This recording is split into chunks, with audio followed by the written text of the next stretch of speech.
Cerita ini dimulai di dalam istana kerajaan, di mana seorang anak laki-laki bernama Van tiba-tiba terbangun di sebuah tempat tidur yang besar. Saat ia mengangkat tangannya ke depan wajah, ia merasa bingung dan gelisah, bertanya-tanya mengapa tangannya terlihat begitu kecil dan lemah. Saat itulah kebenaran perlahan meresap masuk dan ia menyadari bahwa ia telah berinkarnasi dari kehidupannya yang lama dan menyedihkan. Dalam kehidupan sebelumnya, Van menjalani eksistensi yang membosankan dan hampa. Dia bekerja di pekerjaan buntu yang gajinya sangat kecil, hampir tidak cukup untuk menutupi biaya sewa dan tagihan dasar, dan setiap hari terasa sama seperti hari sebelumnya. Hidupnya penuh dengan stres, kebosanan, dan penyesalan. Tapi untuk beberapa alasan, alam semesta memutuskan untuk memberinya kesempatan kedua dan membawanya ke dunia lain. Terlahir kembali sebagai tuan muda dari sebuah desa terpencil, Van dengan hati-hati turun dari tempat tidur dan melangkah ke bangku kayu kecil, agar ia bisa melihat keluar jendela dan mendapatkan pemandangan kerajaan yang layak di luar sana. Gedung-gedung tinggi, tanah yang luas, dan langit yang tenang terbentang di hadapannya. Namun, sebelum ia bisa menikmati pemandangan itu terlalu lama, pelayannya Till bergegas menghampirinya dengan panik dan menyuruhnya untuk segera turun karena berbahaya. Van seharusnya baru berusia 2 tahun pada saat ini, jadi Till membeku kaget ketika Van dengan tenang menanggapinya menggunakan kata-kata yang jelas dan canggih. Mendengar suaranya sendiri, Van tiba-tiba menyadari bahwa ia juga memiliki ingatan dari waktu yang telah ia habiskan di dunia ini. Ingatan-ingatan itu bercampur dengan kehidupan masa lalunya, kenangan di Jepang yang sepenuhnya mengonfirmasi bahwa ia benar-benar telah berinkarnasi. Sekitar 1 jam kemudian, Van duduk untuk makan malam bersama ayah dan saudara-saudaranya. Ruangan itu sunyi, dipenuhi dengan keheningan yang canggung. Setelah beberapa menit yang panjang, ayah Van, Jalpa, memutuskan untuk memecah kesunyian dengan bertanya kepada putra keduanya, Yard, apa yang ia rencanakan untuk dipelajari hari itu. Yard berhenti sejenak sebelum menjawab bahwa ia akan mempelajari sihir api dan formasi pertempuran. Jalpa kemudian menanyakan pertanyaan yang sama kepada putra ketiga, Sesto, dan Sesto menjawab bahwa ia juga akan mempelajari sihir. Akhirnya, Jalpa menoleh ke Van dan bertanya apa yang akan ia pelajari. Van menjawab dengan jujur mengatakan bahwa masih banyak hal yang tidak ia mengerti. Jadi ia ingin terlebih dahulu belajar tentang sejarah dan budaya negara itu. Saudara-saudara Van bergidik tak percaya setelah mendengar jawabannya. Mereka tidak bisa mengerti bagaimana adik mereka yang berusia 2 tahun terdengar jauh lebih pintar dari mereka. Jalpa tiba-tiba tertawa terbahak-bahak dan mengakui bahwa ia terkesan dengan kecerdasan dan janji Van di usia yang begitu muda. Ia berbagi bahwa ia memiliki harapan tinggi bahwa Van akan mewarisi bakat kuat untuk sihir api, sama seperti ia dan ibu Van. Jalpa menjelaskan bahwa tes bakat sihir akan berlangsung ketika Van berusia 8 tahun dan ia memberitahu Van untuk tidak mengecewakannya. Di dunia ini, bakat sihir adalah segalanya. Sihir utamanya terbagi menjadi 4 elemen: api, air, angin, dan tanah. Meskipun ada jenis sihir lain, sihir apapun di luar keempat elemen ini sangat dipandang rendah. Setelah sarapan, Van pergi ke ruang belajarnya di mana para pelayan memberinya penjelasan sederhana tentang cara kerja kehidupan dan masyarakat di dunia ini. Tepat saat mereka selesai berbicara, kepala pelayan Espada tiba-tiba masuk ke ruangan dan menjatuhkan setumpuk besar buku ke meja Van. Espada adalah seorang kepala pelayan yang sangat terampil yang telah melayani ayah Van selama bertahun-tahun. Meskipun begitu, Van masih sangat takut padanya. Espada memberitahu Van bahwa ia sudah tahu Van telah mulai belajar cara membaca dan berhitung sederhana. Jadi ia bertanya sejauh mana kemajuan Van. Van dengan jujur mengakui bahwa ia masih belum bisa membaca dengan benar dan untuk matematika ia hanya bisa menambah dan mengurangi. Espada tahu bahwa Van mampu melakukan lebih banyak, jadi ia memutuskan untuk secara pribadi mengambil alih sebagai gurunya. Pelajaran dari Espada dengan cepat berubah menjadi mimpi buruk bagi Van.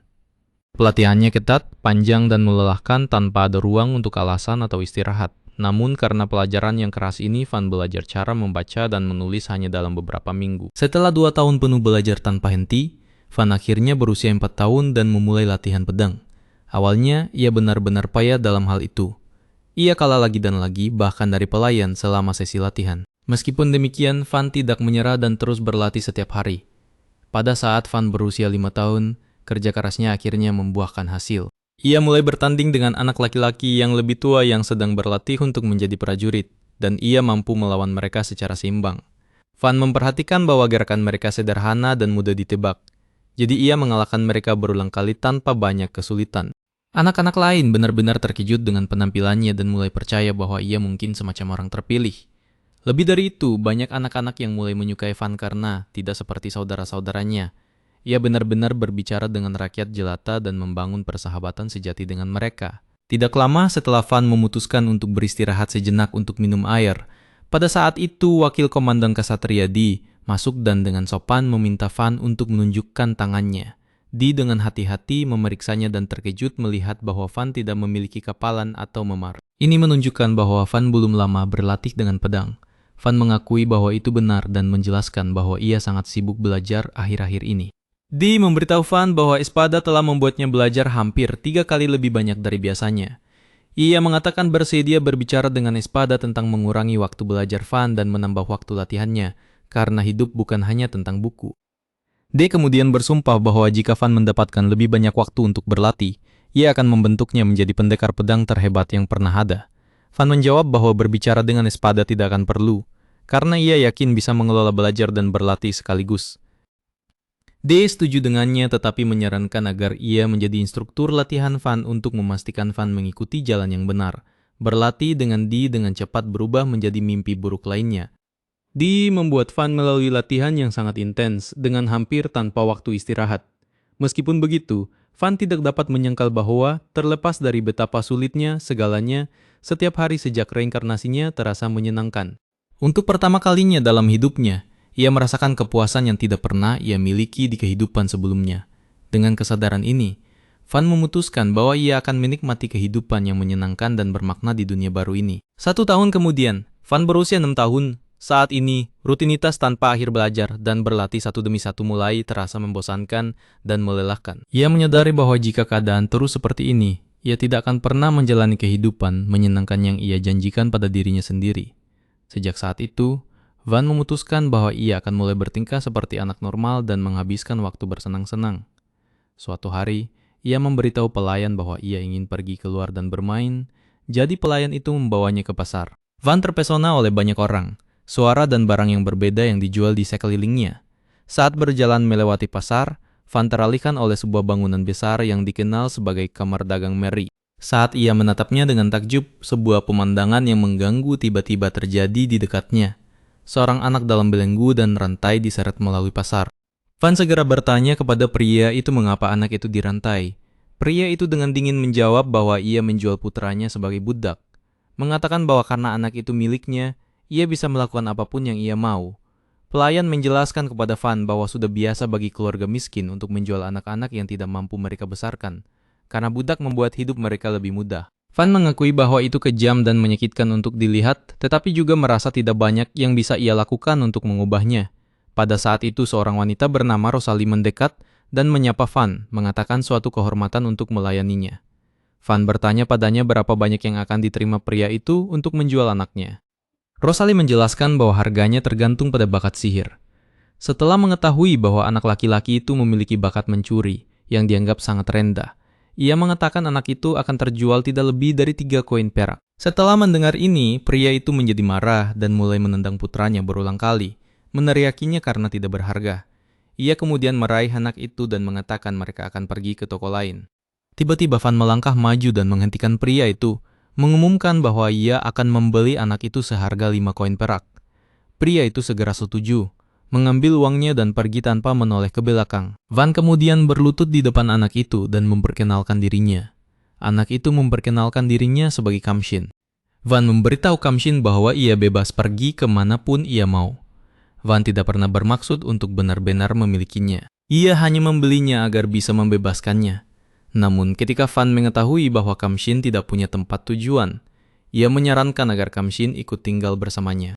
Salah satu penjaga angkat bicara dan memperingatkan Van bahwa Markis mungkin tidak akan menyetujui ia membawa pulang anak laki-laki asing. Namun, jika anak itu terdaftar sebagai budak Van, seharusnya tidak akan ada masalah. Van bertanya kepada Kamshin apakah itu bisa diterima, dan Kamshin setuju. Sejak saat itu, Kamshin secara resmi menjadi budak Van. Rosalie kemudian memberitahu mereka bahwa sebelum semuanya final, mereka harus terlebih dahulu menyelesaikan kontrak budak. Baik Van maupun Kamshin mengulurkan tangan mereka ke depan pada saat yang sama, mengikuti instruksi Rosalie. Saat kontrak budak terbentuk, sebuah tanda bercahaya muncul di punggung telapak tangan Kamshin. Tanda ini adalah bukti kontrak budak dan tidak akan hilang selama kontrak tetap aktif. Setelah semuanya selesai, Van dan Kamshin masuk ke kamar dagang bersama-sama agar Kamshin bisa mendapatkan pakaian bersih dan tidak lagi terlihat seperti budak berantai dari jalanan. Beberapa hari kemudian, kembali ke istana, Van akhirnya akan menikmati momen damai yang langka saat ia meraih sebuah kue. Tepat saat ia akan menggigitnya, Kamshin masuk ke kamar dan memberitahunya bahwa Di telah tiba untuk berlatih. Van langsung membeku. Tanpa ragu, ia memberikan kue itu kepada Kamshin dan menyuruhnya pergi memberitahu Di bahwa ia tidak ada.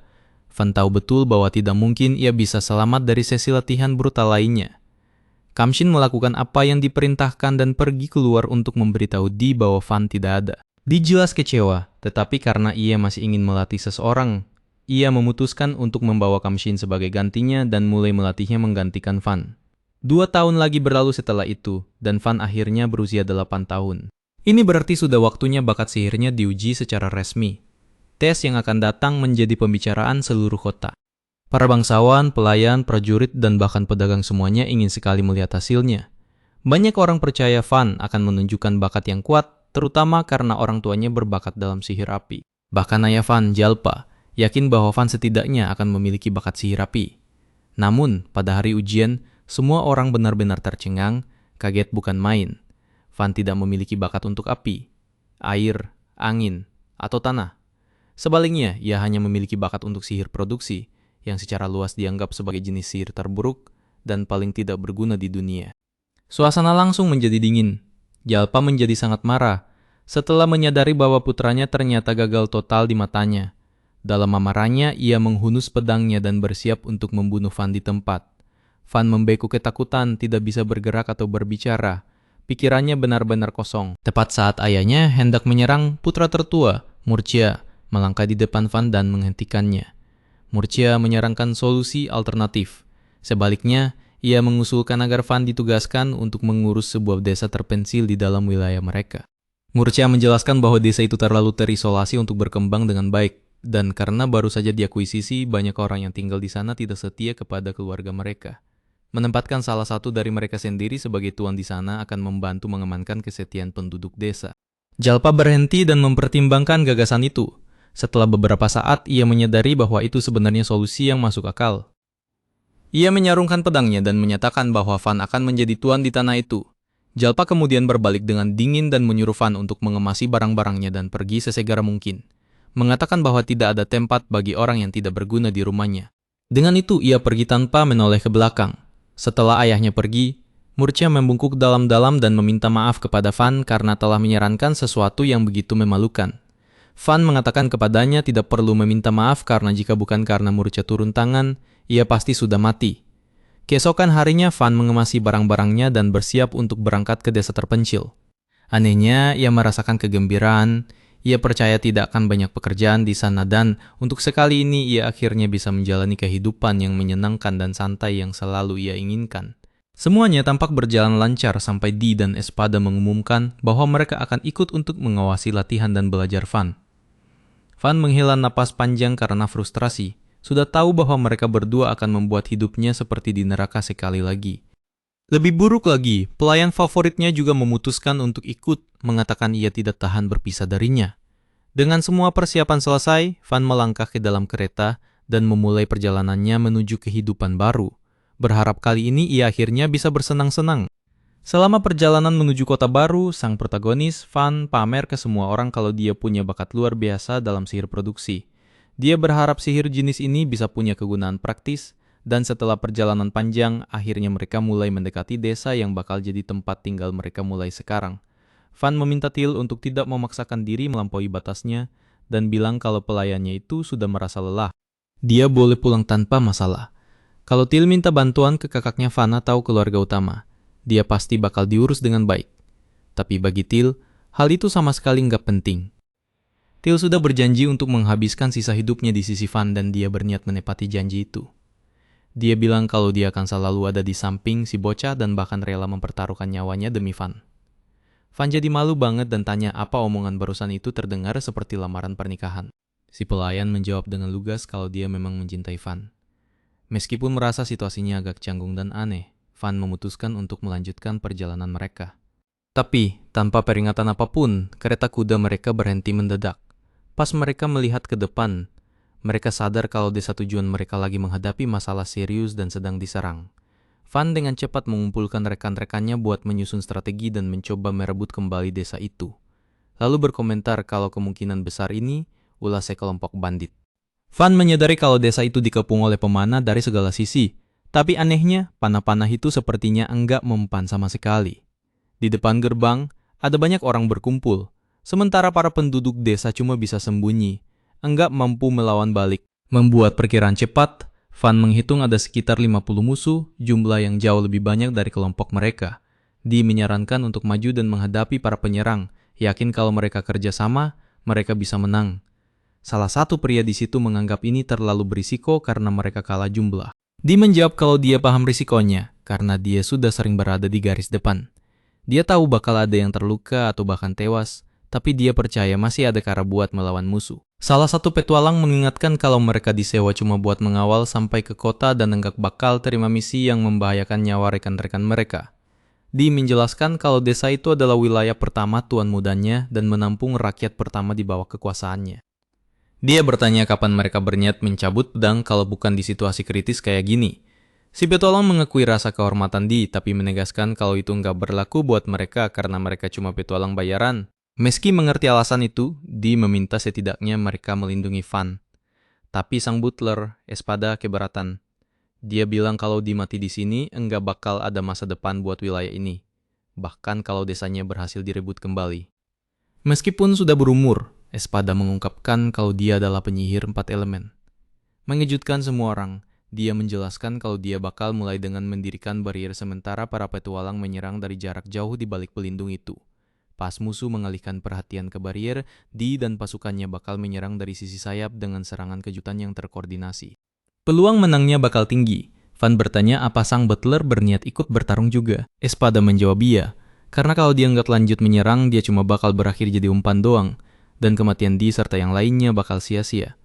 Van menolak menerima kematian butlernya, tapi Espada bersikeras bilang kalau mata tuanya ini masih bisa berguna, dan memohon Van buat menerima keinginan ini. Van keberatan lagi mengingatkan seberapa besar kontribusi Espada buat keluarga Marquis. Dia juga meminta Di buat enggak ambil risiko, karena mereka masih bagian dari Ordo Kesatria Utama. Kalau mereka kehilangan Di yang punya kekuatan tempur besar dan merupakan ahli strategi kelompok, wilayah ini enggak bakal bisa berkembang. Van kemudian menawarkan diri buat jadi umpan, tapi pelayannya langsung menolak keras ide itu. Till juga mengajukan diri untuk menarik perhatian musuh. Van menjelaskan kalau dia nggak sanggup melihat orang yang dia sayangi mati dan bilang kalau Till harus hidup selama mungkin. Karena sekarang Till sudah bebas, Van memutuskan untuk maju sambil naik di atas kereta kuda, menyerang dari depan, sementara yang lain melancarkan serangan jarak jauh dari samping, meski harus menghadapi perlawanan. Van menegaskan kalau dia latihan ilmu pedang secara intensif setiap hari bareng wakil komandan kesatria. Dan enggak bakal mati semudah itu. Dalam pikirannya, dia percaya kalaupun dia harus mati adalah sebuah kehormatan bagi seorang tuan tanah untuk memberikan nyawanya demi rakyatnya. Dia meminta agar mereka membuang jasadnya nanti dan jangan mengungkapkan namanya supaya enggak bikin masalah buat keluarga Marquis. Adegan beralih ke para petualang yang lagi ngobrol bilang kalau mereka belum pernah ketemu bangsawan yang beneran baik. Cuma yang sombong doang.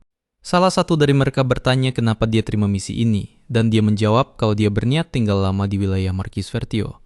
Van tiba-tiba muncul, berterima kasih karena mereka sudah menerima pekerjaan ini. Setelah itu, si pria mengakui kalau mungkin memang ada pengecualian di antara para bangsawan. Kembali ke masa kini, si petualang memutuskan buat terima tawaran bertarung di garis depan kali ini, mempercayakan nyawanya ke Van, meskipun si bocah sempat ragu. Dia menjelaskan kalau ada anak kecil yang rela mempertaruhkan nyawanya sendiri, dia nggak mungkin bisa nolak. Rekan-rekannya setuju, bilang kalau mereka selalu mengejek kaum bangsawan, tapi belum pernah ketemu orang yang ingat nama semua orang kayak Van. Karena hal itu, mereka percaya mereka bisa mengandalkan Van. Dia juga memutuskan buat maju, karena melindungi Van di sana sama saja dengan melindungi masa depan keluarga Marquis. Espada ikut serta, menyatakan bahwa sebagai penguasa tanah ini, Van enggak boleh bertindak gegabah dan perlu paham beratnya beban menjadi seorang pewaris. Jadi dia menyesuaikan strateginya. Pertama, serangan jarak jauh dari barier, Espada di kiri dan Orto di kanan. Salah satu petualang mengamati kekuatan sang penyihir tua dan jadi kagum banget. Yang lain berkomentar kalau tadi dia nolak, dia malah rela mempertaruhkan nyawanya sendiri buat menggantikan posisi Van. Dia bilang kalau Van itu orang penting, dan kalau bisa, dia pengen lihat Van jadi raja suatu saat nanti. Para penyerang mulai diserang dari belakang, tumbang satu persatu. Bingung, mereka mencoba bereaksi, tapi di maju bareng rekan-rekannya, mengalahkan banyak musuh dengan mudah. Cuma dengan auranya saja, dibikin banyak dari mereka kabur. Satu petarung mencoba menyerang kelompok pendukung dan hampir kena salah satu wanita. Tapi Van maju, menebas kaki musuh itu. Lalu Till masuk dan menghabisi serangan tersebut. Van memperingatkan kalau mungkin masih ada musuh di area itu dan minta ekstra waspada. Si wanita yang masih syok menatap si bocah dan bertanya-tanya anak macam apa yang barusan menyelamatkannya. Setelah beberapa saat, semua musuh yang ada di area itu berhasil dilumpuhkan dan ditangkap tanpa ada satupun pihak kita yang terluka. Begitu si petualang menerima bayaran yang disepakati, misinya bakal dianggap selesai.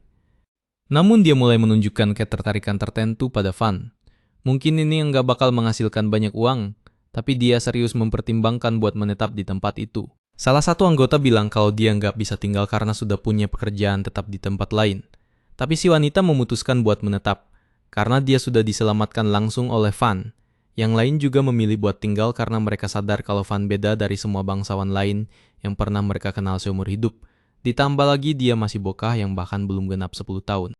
Mereka ingin mengikuti dari dekat bakal jadi orang seperti apa Van di masa depan dan memutuskan untuk membantunya. Untuk sementara waktu, Van malah kena omel pelayannya.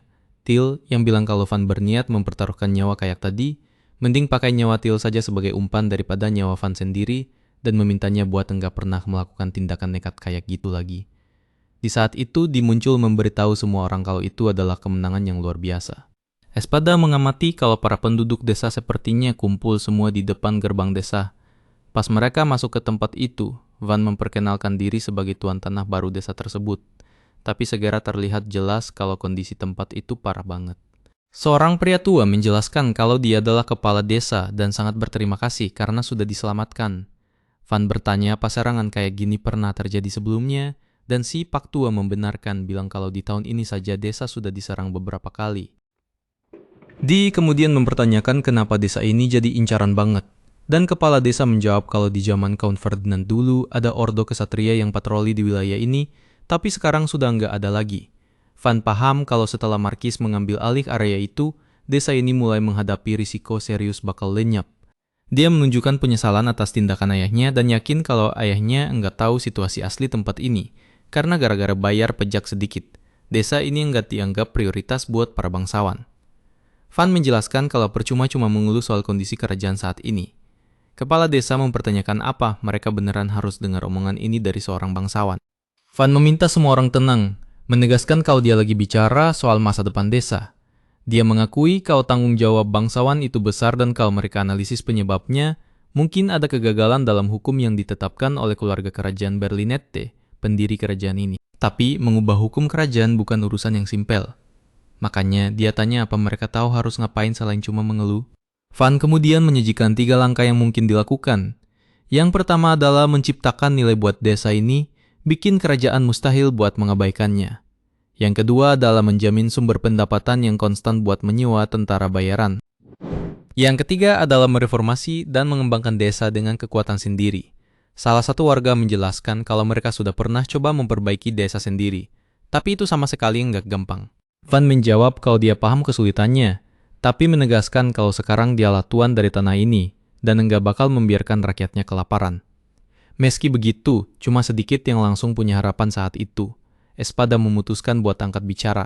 Dia menjelaskan kalau dia pernah menjabat sebagai kepala pelayan di rumah Markis Vertio dan menyatakan kalau Van adalah pemuda yang sangat berbakat, sudah ditunjuk jadi tuan tanah di usia baru 8 tahun. Dia bilang kalau Van selalu diperlakukan sebagai anak ajaib. Dia juga menjelaskan kalau dia datang buat bertugas sebagai penjaga desa. Mulai dari situ, para penduduk desa mulai menaruh harapan besar. Karena orang-orang penting kayak gitu sekarang ada di sini. Salah satu pria bertanya apa Van juga menguasai 4 elemen. Van meminta mereka buat enggak menaruh ekspektasi berlebihan soal sihirnya, bilang kalau dia bisa bantu dengan cara lain. Dia sendiri mengakui kalau dia masih belum sepenuhnya tahu kemampuannya sendiri. Seorang warga bertanya soal pajak, yang sekarang ada di kisaran 30%. Van memutuskan buat menurunkannya jadi cuma 10% dari hasil panen untuk sementara waktu, karena dia menganggap hal paling penting adalah menjamin kehidupan yang stabil dulu buat semua orang. Keputusan ini bikin warga desa bersorak gembira. Van memutuskan langkah pertama adalah memperkuat tembok desa dan bertanya apa. Ada yang bisa bantu soal itu. Seorang pria menjawab kalau dia bisa pakai sihir tanah, tapi sering waktu strukturnya bakal jadi tembok biasa saja. Van menganggap ini cukup buat sekarang dan memintanya buat mengerjakan itu. Pria itu merapal sihirnya, bikin semua orang kagum sama kekuatannya. Van berpikir lebih baik menunda kemungkinan serangan baru, tapi Di bilang serahkan saja itu pada mereka, karena mereka bakal menyiapkan beberapa jebakan. Van meminta semua orang bekerja sama, menyatakan kalau mereka bersatu, desa pasti bakal makmur. Pas keluar dari desa, Van memutuskan buat menguji sihir produksinya untuk membuat sesuatu yang tahan lama. Salah satu petualang mencoba menghancurkan objek itu pakai pedangnya, tapi nggak bisa, bikin semua orang kaget. Pas malam tiba, seorang gadis bertanya apa sihir Van nggak habis-habis. Dia menjawab kalau dia nggak bisa merasakan batas ini, menjelaskan kalau sihir produksi itu mengonsumsi kekuatan sihir yang besar banget dan biasanya susah buat bikin satu item saja. Keesokan harinya, Van memutuskan buat membangun rumah. Seiring waktu, dia juga berniat mengadakan festival panen atau sesuatu yang mirip karnaval. Dia bertanya-tanya, apa dia beneran bisa bikin rumah utuh pakai kekuatannya. Tapi setelah membayangkan hasilnya, dia akhirnya membangun sebuah rumah besar dalam waktu singkat, bikin semua orang di sekitarnya melongo kagum sama kemampuannya. Tak lama kemudian, semua orang jadi terkagum-kagum banget sama kemampuan penciptaan yang dipamerkan Van. Sebenarnya Van suka sih sama bakat ini dan dia punya mana yang lumayan banyak. Tapi dia masih mikir kalau sihir ofensif yang bisa melindungi wilayah mungkin pilihan yang lebih baik. Buat dia, punya kekuatan tempur itu penting banget justru karena dia harus melindungi rakyatnya. Meski begitu, warga memintanya buat nggak mikir kayak gitu. Mereka bilang kalau mereka lebih mending tinggal di tanah kekuasaan Van daripada di bawah aturan Jalpa. Di momen itu, sang kepala pelayan Espada muncul dan berkomentar kalau Van nggak salah. Tapi dia menekankan kalau yang benar-benar diinginkan rakyat adalah seorang tuan tanah yang mampu meningkatkan kualitas hidup mereka. Karena alasan itu, nggak ada orang yang lebih cocok buat peran ini selain Van sendiri. Dia setuju banget sama omongan itu. Dia bilang kalau dia nggak pernah nyangka bocah itu bakal sanggup ngebangun rumah dalam waktu sesingkat itu. Para petualang juga kaget sama kekuatan Van karena mereka sadar kalau kekuatannya jauh melampaui sihir produksi biasa yang dipakai dalam skala besar. Van dengan santai minta semua orang buat bawa kayu, sambil ngejelasin kalau mereka bawa bahannya. Dia bakal bisa bikinin rumah buat mereka juga. Mendengar itu, kedua belah pihak langsung jadi termotivasi dan gak sabar buat ngebangun rumah mereka sendiri secepat mungkin. Tiba-tiba, para penduduk desa nanya apa, Van juga bisa bikinin rumah buat mereka semua, asalkan mereka yang nyediain kayu yang dibutuhkan. Mereka curhat kalau angin sering masuk lewat dinding dan banyak banget kebocoran tiap kali hujan turun. Van paham kalau proyek ini bakal makan waktu lama banget dan bakal sangat melelahkan. Tapi dia tahu dia harus ngelakuin ini demi rakyatnya. Soalnya rumah-rumah mereka emang udah hampir roboh. Jadi dia memutuskan buat memulai perubahan besar-besaran dalam kehidupan di desa itu. Bocah itu bertekad kalau dia bakal ngebangun satu rumah buat setiap keluarga. Van percaya kalau sihir produksinya bisa bikin semua orang bahagia. Maka inilah jalan yang benar buat dia tempuh. Setelah beberapa waktu, dia udah ngebangun rumah-rumah baru di seluruh desa dan merenovasi rumah-rumah yang masih punya harapan buat diselamatin. Beberapa kondisinya parah banget, tapi meski begitu, Van berhasil bikin semuanya kelihatan kayak baru lagi. Abis itu, semua orang dibuat terkesan sama kekuatan sihir bocah itu. Van cuma ngejelasin kalau semua ini cuma pengetahuan dasar doang. Dia berkomentar kalau rumah-rumahnya diatur dalam kelompok 4, dengan jalanan lebar yang ditata pakai pola grid. Rumah keluarga dibuat dengan cara yang terstandarisasi biar nggak ada perbedaan sosial di antara mereka.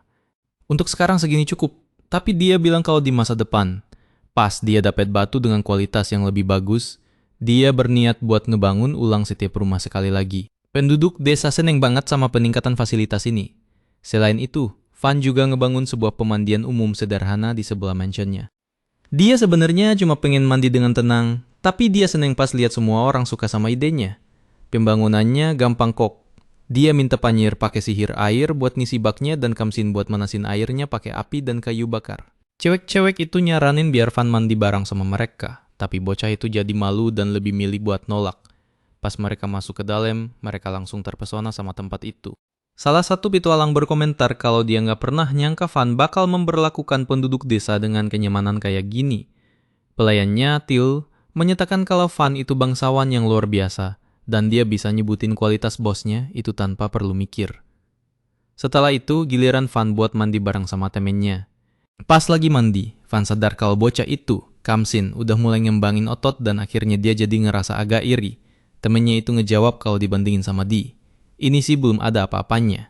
Van berkomentar kalau di sebelah Di, semua orang emang bakal kelihatan lemah. Tiba-tiba seorang pria muncul nanya apa dia tadi dipanggil. Van nyoba buat kabur, tapi pria itu minta dia buat nunggu, sambil bilang kalau mereka bakal mandi bareng. Setelah mandi yang bikin rileks, Van mutusin buat tidur lebih awal biar dia bisa kerja lagi besoknya. Pas fajar tiba, Van bangun dan, bareng sama para kasatria, mulai bikin parit. Dia mutusin kalau tempat itu bakal berfungsi ganda, buat mandi dan sebagai sumber air minum. Buat ngelakuin itu, dia pakai pedangnya, yang nembus tanah sedalam puluhan meter dalam sekali serangan. Di Kamsin, dan yang lainnya mulai ngegali secara manual, sementara Van ngikutin di belakang, memperkuat tanah dan dinding-dindingnya. Van perhatiin kalau Di terus kerja sambil ketawa penuh energi, dan jadi penasaran apa alasannya. Espada juga heran soal ini, soalnya Di itu umurnya udah deket 40 tahun tapi masih nunjukin stamina segede itu. Van paham kalau kerjaan ini bisa jadi nyenengin karena mereka lagi bantu orang banyak dan dengan begitu bisa narik pedagang ke desa di masa depan. Sesuatu yang penting banget buat hidup nyaman. Pas sore, Van mikir lebih baik kerjanya disudahi dulu, tapi Di lebih milih buat lanjut. Karena mereka udah hampir nyampe ke desa, Van minta Di buat ngawasin para asistennya. Soalnya banyak dari mereka yang udah kelelahan. Dia percaya kalau dia udah nyiptain metode latihan yang bagus, tapi akhirnya diperingatin kalau berlebihan kayak gitu bukan ide yang baik. Van kaget pas sadar kalau Di masih punya banyak sisa energi di hari berikutnya. Setelah usaha keras yang luar biasa, mereka akhirnya berhasil nyelesain semuanya cuma dalam beberapa hari. Van minta Espada buat buka salurannya, dan pas itu terjadi semua orang takjub sama hasilnya. Nggak ada yang nyangka bakal jadi sebagus ini. Penduduk desa bersukacita karena sekarang ada banyak air di desa walaupun ada kekhawatiran kalau hujan turun terlalu deres level airnya bisa naik dan bikin banjir. Van nyaranin buat ngebangun danau di belakang desa dan Espada setuju, sambil bilang kalau itu bisa berfungsi sebagai waduk pas masa kekeringan. Setelah beberapa waktu mereka berhasil ngelakuin ini dengan gampang. Patua di desa puas banget karena berkat Van, mereka nggak perlu lagi pergi jauh-jauh ke sungai buat ngambil air. Van juga ngerasa seneng karena akhirnya punya air melimpah di desa. Di hari berikutnya, dia berhasil ningkatin kualitas tembok, ngegabungin tanah dan batu buat bikin tembok itu sekeras beton. Semua orang ngerasa lega karena biarpun maling muncul, mereka bakal terlindungi. Van mutusin buat memperkuat keamanan lebih jauh lagi dan ngebangun balista sederhana dengan perisai di depannya. Alat itu bisa ngeblokir serangan sambil memungkinkan serangan balasan pakai baut panah. Orang-orang terkesan pas sadar kalau sihir Van bisa nyiptain apa aja secara praktis. Dia tahu desanya kecil, tapi sekarang kondisinya jauh lebih baik daripada sebelumnya. Espada juga ngerasa lebih tenang, karena maling biasa nggak bakal bisa nyerbu tempat itu. Di berkomentar kalau seandainya Jalpa lihat kekuatan ini lebih awal. Keluarga Markis pasti udah berkembang pesat banget, dengan Van entah sebagai tuan tanah atau asisten. Espada minta dia buat nggak ngomong gitu. Ngingetin dia kalau kepala keluarga selalu lebih menghargai kekuatan tempur. Dia ngebales kalau kekuatan Van itu lebih dari cukup buat bertarung, mungkin malah lebih hebat dari siapapun. Espada bilang ke dia jangan lebay karena kekuatan Vanguard ditujukan buat serangan langsung. Dia ngejelasin kalau perang itu nggak terbatas cuma nyerang doang, tapi juga ngelibatin strategi. Van ngakhiri diskusi dengan bilang kalau nggak ada gunanya ngebandingin bakat, karena semua orang harusnya lakuin aja yang terbaik dengan apa yang mereka punya. Nggak lama kemudian, perut bocah itu bunyi dan pelayannya mutusin buat nyiapin makanan enak. Pas mereka nyampe rumah, dia berkomentar kalau nggak banyak hal yang bisa dilakuin. Espada kemudian ngejelasin kalau percuma aja fokus cuma ngelindungin desa kalau desa itu nggak punya sumber pendapatan yang stabil. Saat ini, paling bagus cuma ada satu pedagang keliling yang muncul sebulan sekali dan hampir nggak ada perdagangan sama dunia luar. Van percaya kalau ini cukup karena dia bisa bikin furnitur pakai sihirnya dan hidup dari apa yang mereka hasilkan di ladang. Espada berargumen kalau dengan cara begitu nggak bakal mungkin buat bikin permen manis yang disukain banget sama Van. Bocah itu jadi kesal denger itu dan mutusin kalau dia bakal bikin sesuatu buat dijual di desa. Pas dia pergi keluar, Van mulai nyari ide dan sumber daya yang bisa dipakai buat ngembangin tempat itu. Tiba-tiba salah satu petualang muncul bilang kalau dia habis beli perisai, tapi pas dia sentuh pelan pakai pedang kayu, benda itu malah kebelah jadi dua. Meski begitu, pakai kekuatannya, Van berhasil memperkuat perisai itu dan bikin jadi jauh lebih tahan banting dari sebelumnya. Nggak lama abis itu, petualang yang sama nanya ke Van apa dia tertarik buat beli mineral. Ngejelasin kalau di hutan itu mungkin karena letaknya di kaki pegunungan Wolfsburg, ada banyak binatang sihir yang kuat. Mungkin karena alasan itu, jadi mungkin banget buat ngumpulin mineral langka tanpa perlu manjat naik ke gunung. Mereka nemuin besi, juga tembaga, perak, dan bahkan sedikit emas. Yang bikin semua orang kaget, mereka juga berhasil nemuin mitril. Van takjub banget mereka nemu jenis mineral itu di wilayah sana, dan nanya kenapa tempat itu nggak pernah dieksplorasi sebelumnya. Si petualang ngejawab kalau area yang terpencil dan bagi orang luar, rasanya nggak sebanding sama risikonya buat pergi ke sana. Dia bayangin kalau satu-satunya eksplorasi yang dilakuin di masa lalu cuma dilakuin sama para ksatria. Mendengar itu, Van sadar kalau mungkin ada banyak sumber daya lain di sekitar desa. Penasaran, dia nanya apa dia boleh pakai sebagian besi yang mereka temuin. Setelah dapat izin, dia berhasil memurnikannya dengan gampang banget. Semua orang terkesan dan nanya apa dia bakal bisa nempa pedang. Setelah konsentrasi, Van nyiptain satu tanpa kesulitan sama sekali, bikin semua orang heboh, dan mereka segera mulai nanya apa dia bisa bikinin sesuatu juga buat mereka. Di momen itu Espada muncul di lokasi dan pas sadar kalau mereka nemuin mitril. Dia berkomentar kalau langka banget nemuin mineral itu di hutan. Dia bilang hal ini cuma bakal jadi umum kalau ada dungeon di dekat situ. Si petualang nanya apa ada dungeon di wilayah itu, tapi Espada ngejawab kalau dia nggak tahu. Dia ngejelasin kalau emang ada dungeon di dekat situ, situasinya bakal berubah total.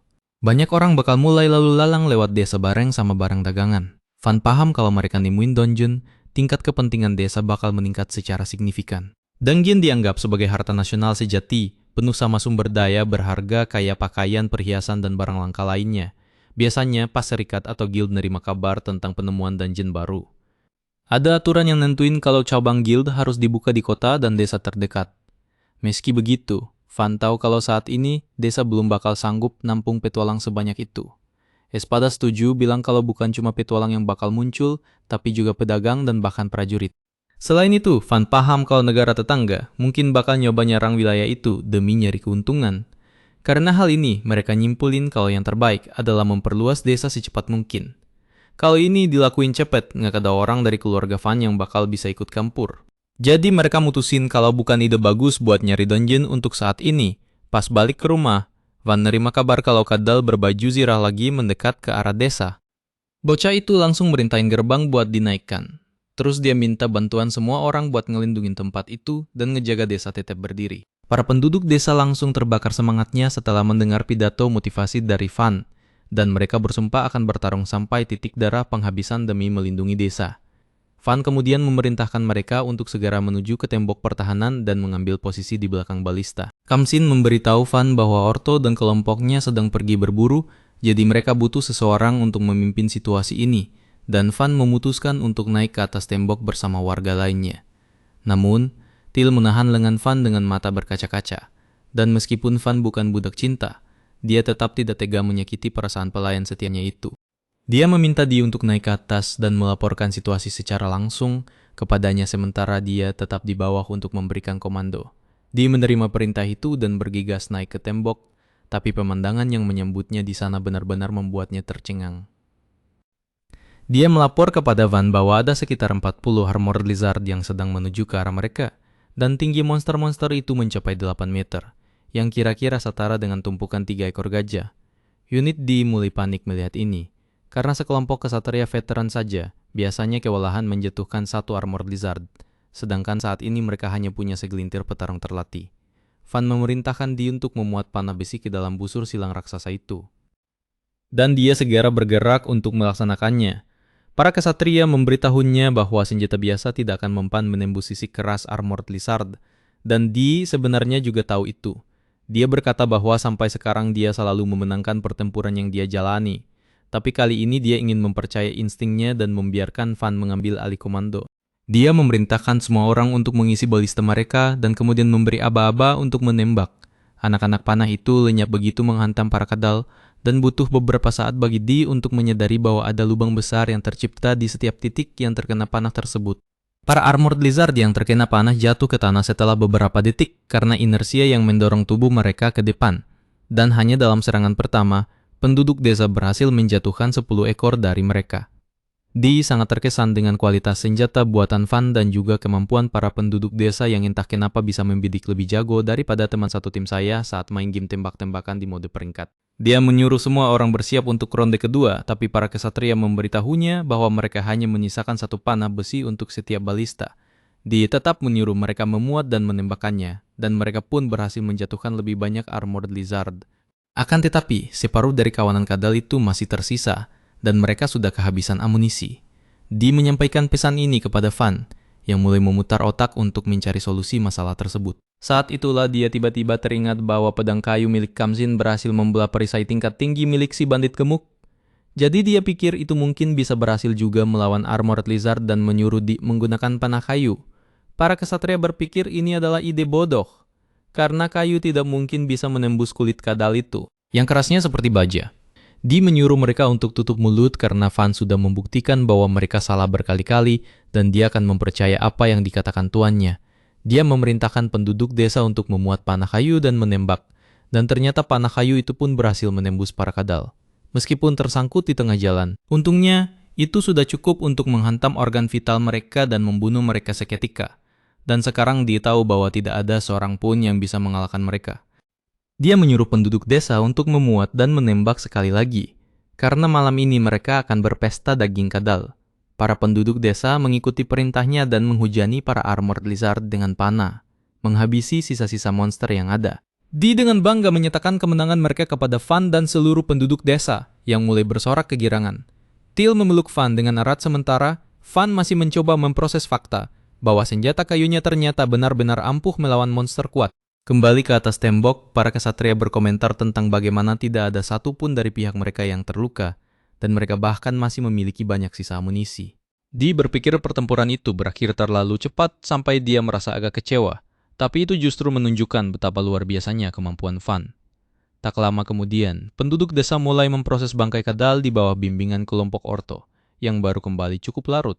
Orto memberitahu mereka untuk mengawetkan mata, taring, kulit, dan inti sihir untuk dijual, sementara dagingnya disimpan untuk dimakan.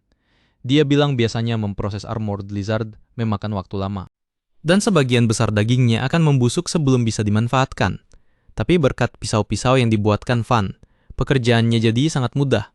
Tepat saat itu, Van tiba di sana dan memeriksa gunung daging tersebut, lalu memutuskan untuk mengadakan pesta besar demi merayakan kemenangan mereka. Pada malam harinya perayaan dimulai dan orang-orang bisa makan daging sebanyak yang mereka mau. Kelompok Orto berbicara dengan Van dan memberitahunya bahwa senjata yang dia buatkan untuk mereka berfungsi dengan sangat baik. Dee menguping pembicaraan ini dan bertanya pada Van apakah dia membuatkan senjata untuk para petualang itu sebelum dirinya, dan kelompok Orto mulai memamerkan pedang mereka. Dee jadi cemburu mendengarnya dan meminta Van untuk membuatkan pedang baginya, dan dia bahkan bersedia memberikan cek kosong untuk itu. Para kesatria lain juga menginginkan senjata buatan Van. Dan dengan malu-malu Van memberitahu mereka bahwa dia tidak bisa menerima uang dari mereka. Tapi masalahnya, dia sedang agak sibuk sekarang. Dia berjanji akan membuatkan mereka perlengkapan baru setelah urusan desa selesai, dan para kesatria merasa senang dengan janji itu. Setelah itu, Orto memberitahu Van bahwa biasanya si core armored lizard laku dijual seharga 20 koin emas, tapi karena sebagian besar dagingnya akan membusuk, dia mungkin hanya bisa mendapatkan sekitar 8 koin emas per ekor. Itu masih jumlah uang yang sangat banyak. Dan Van merasa kewalahan memikirkan bagaimana dia akan menggunakan semua uang itu. Espada menyampaikan berita buruk padanya, mengatakan bahwa ketika sebuah desa menghasilkan lebih dari 100 koin emas, mereka harus menyerahkan setengahnya kepada markis sebagai pajak. Van merasa seperti baru saja kehilangan tabungan hidupnya akibat investasi bodong saat mendengar ini dan bertanya apakah ada cara bagi mereka untuk melakukan penggelapan pajak. Espada memberitahunya bahwa mereka tidak bisa menyembunyikan penjualan material sebanyak itu dan Van kehilangan harapan. Namun dia lebih khawatir ayahnya akan mengetahui betapa pentingnya desa ini, karena itu bisa membuat ayahnya mengasingkannya lagi ke tempat lain yang lebih jauh. Tiba-tiba Espada menemukan solusi dan berkata bahwa mereka bisa mengakali situasi dengan melapor ke Murcia dan bukan ke Jalpa. Van menyadari bahwa mereka bisa memberikan kejayaan atas keberhasilan mengalahkan kadal-kadal itu kepada kakak laki-lakinya yang akan menutupi tindakan mereka dan membiarkan mereka tinggal di desa ini lebih lama. Keesokan harinya, dua pedagang datang ke desa dan mereka benar-benar bingung melihat tembok benteng raksasa di depan mereka. Mereka mulai saling menyalahkan karena salah membaca peta butut dan tersesat ketika tiba-tiba Van muncul di atas gerbang dan menyambut mereka di desanya. Para pedagang itu terkejut karena mereka mengenali Van sebagai putra jenius dari sang markis dan bertanya-tanya mengapa dia ada di tempat terpensil seperti ini. Mereka memperkenalkan diri sebagai Bell dan Langgo dari kamar dagang Mary dan Van mempersilakan mereka masuk. Begitu dua pedagang bersaudara itu sampai di gudang, rahang mereka nyaris jatuh ke lantai saat melihat material yang dipanen dari Armored Lizard. Mereka sulit percaya bahwa desa sekecil ini memburu semua monster tersebut. Tapi Van hanya ingin tahu apakah mereka bisa membeli semua barang ini dari mereka. Para pedagang itu langsung mengiyakan dan meminta Van untuk menunggu selama 1 bulan karena mereka perlu mengatur seluruh tim untuk mengevaluasi dan mengangkut semuanya. Van menyetujui hal itu dan meminta mereka untuk mengambil sebagian daging secara gratis karena toh akan membusuk juga, mengingat dia belum bisa membuat kulkas saat ini. Dia kemudian meminta kedua bersaudara itu untuk melihat beberapa senjata yang juga dijual, dan mereka terkesima dengan kualitasnya.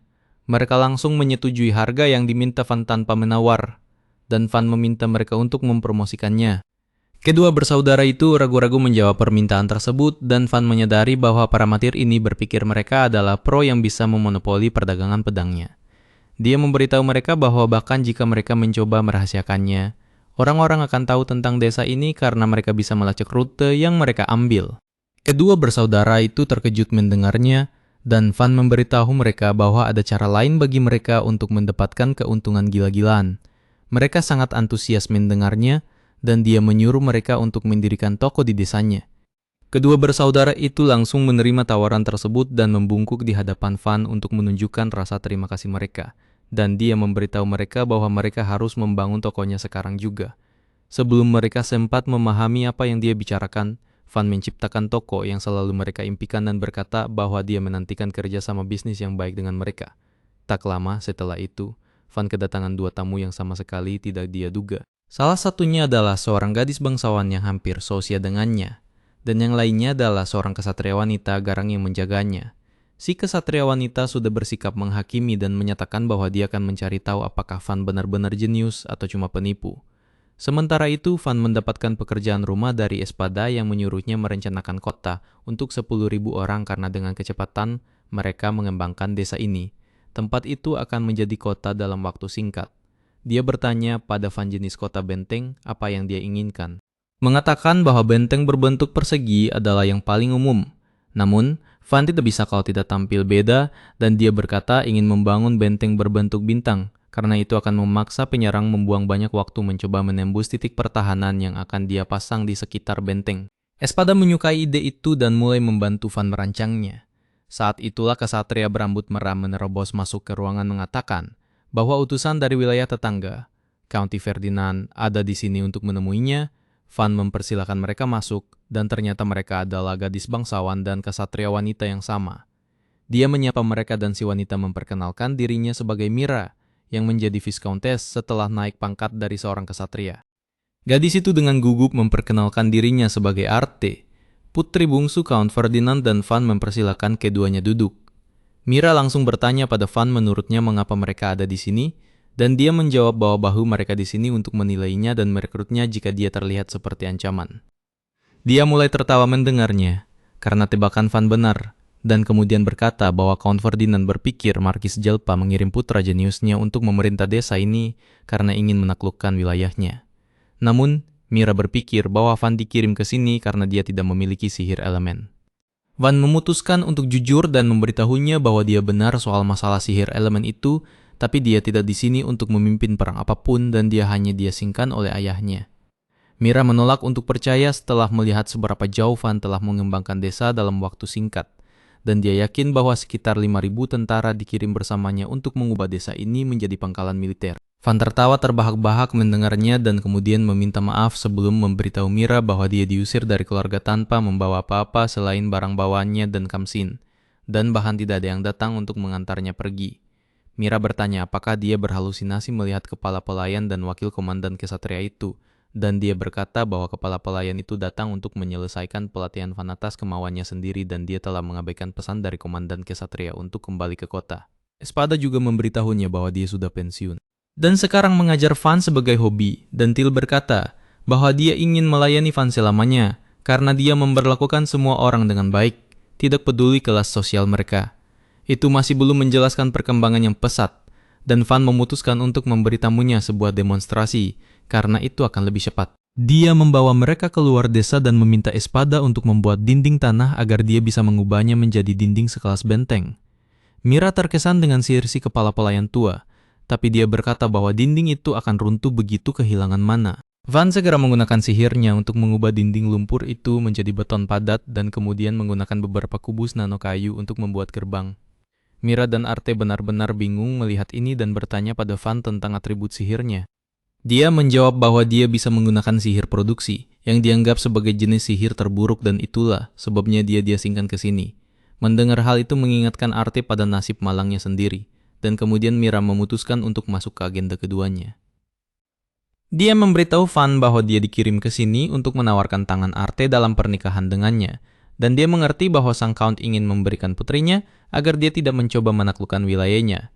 Dia memberitahu Mira bahwa pernikahan itu tidak perlu karena dia tidak menginginkan konflik dengan siapapun, dan dia hanya mengembangkan desa karena ingin hidup damai di sini. Mira memberitahunya bahwa awalnya dia ingin mencegah Arte bertunangan dengan penguasa desa kecil tanpa nama, karena dia tidak akan menemukan kebahagiaan di tempat kumuh seperti itu.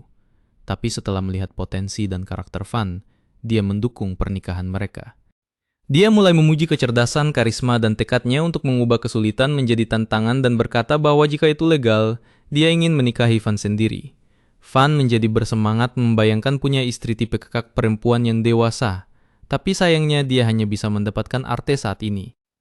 Mira menoleh ke Arte bertanya apakah dia ingin menikahi Van karena jujur saja dia tidak bisa menemukan pria yang lebih baik. Arte menjadi malu-malu dan berkata bahwa Van adalah pria yang baik, tapi dia belum memikirkan tentang pernikahan. Van juga memberitahunya untuk tidak terburu-buru karena itu adalah keputusan terpenting dalam hidupnya.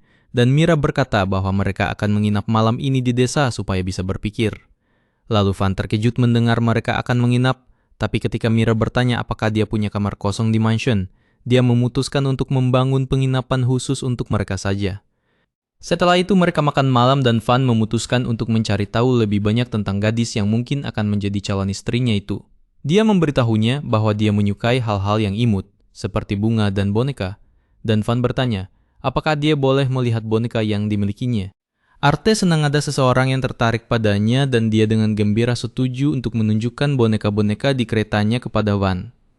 Kemudian, Van mengantar kedua wanita itu ke penginapan dan Mira meninggalkan dua anak itu sendirian supaya Arte bisa memberitahu Van bahwa dia pria yang baik sebelum lari ke kamarnya. Van kemudian kembali ke mansionnya, di mana Espada memberitahunya bahwa karena sang Count mengirim putrinya untuk menikahi penguasa desa tanpa nama, kemungkinan besar dia juga bukan penyihir elemen. Van sekarang menyadari bahwa Arte juga diasingkan dari rumahnya, dan dia memutuskan untuk membiarkannya tinggal di desa jika dia mau, bahkan jika mereka tidak jadi bertunangan. Keesokan harinya, Van dibangunkan oleh Till dan Chamsin. Mereka menyuruh Van untuk segera datang ke danau sekarang juga, karena mereka baru saja melihat sesuatu yang aneh banget. Van sebenarnya merasa agak malas buat bangun dari kasur, apalagi ini masih pagi buta. Tapi setelah mereka berdua terus mendesak, akhirnya Van bangun dan mengikuti mereka. Saat sampai di danau, dia melihat sekelompok penduduk desa sudah berkumpul mengelilingi tepiannya. Van maju ke barisan depan dan kaget bukan main melihat sosok yang mirip putri, duyung sedang mengapung di air dengan kepalanya menyembul di atas permukaan. Espada menjelaskan kalau makhluk ini disebut Akupara. Mereka adalah spesies langka yang jarang banget ditemui manusia. Jadi Van penasaran setengah mati apa yang membawa salah satu dari mereka sampai ke desa ini. Van mencoba mengajak bicara makhluk itu, tapi si Akupara malah mencuekinya dan terus menatap kosong. Van berpikir mungkin menawari makanan bisa jadi tanda persahabatan. Jadi dia menyodorkan sepiring daging padanya. Begitu Van menyodorkan piring itu ke arah air, si Akupara langsung berenang mendekat dan bertanya apakah dia boleh memakannya. Van bilang iya dan makhluk itu mengambil sepotong, lalu memakannya. Dia langsung sadar kalau ini bukan daging hewan biasa, melainkan daging armored lizard. Dia bertanya dari mana asalnya dan siapa yang mengalahkannya. Semua orang tahu Van pasti bakal terlalu rendah hati buat ngaku kalau dialah pelakunya. Jadi semua warga desa langsung angkat bicara dan bilang kalau itu berkat kekuatan Van. Si Akupara mendengar hal ini dan langsung menyelam kembali ke dalam air, balik ke tempat asalnya. Espada melihat kejadian itu dan teringat kalau Akupara itu jarang terlihat.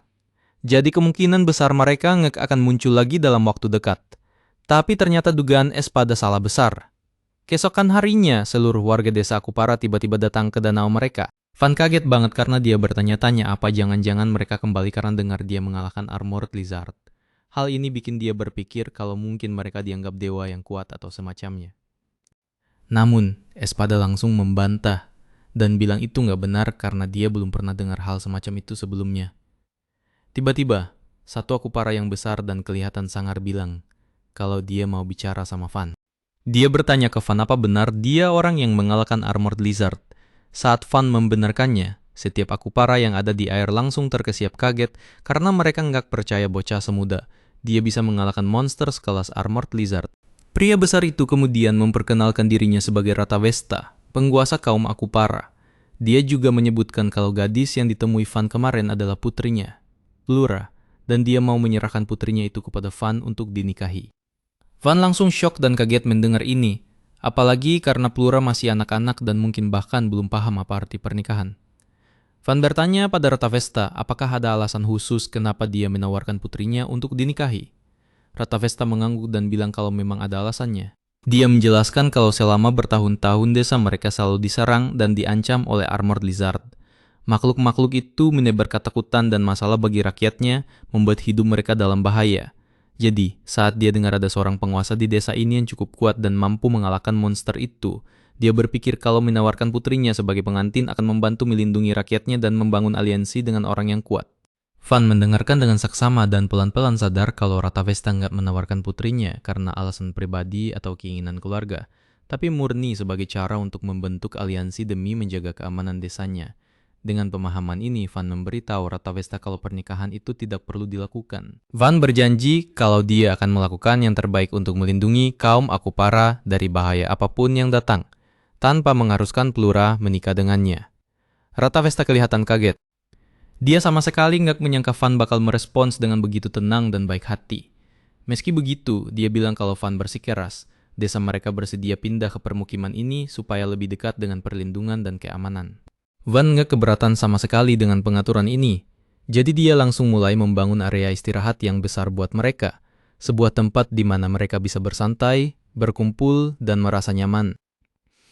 Saat Rata Vesta melihat area istirahat itu, dia takjub banget. Dia nggak percaya Van bisa membangun ruang sebesar dan setata itu dalam waktu yang begitu singkat.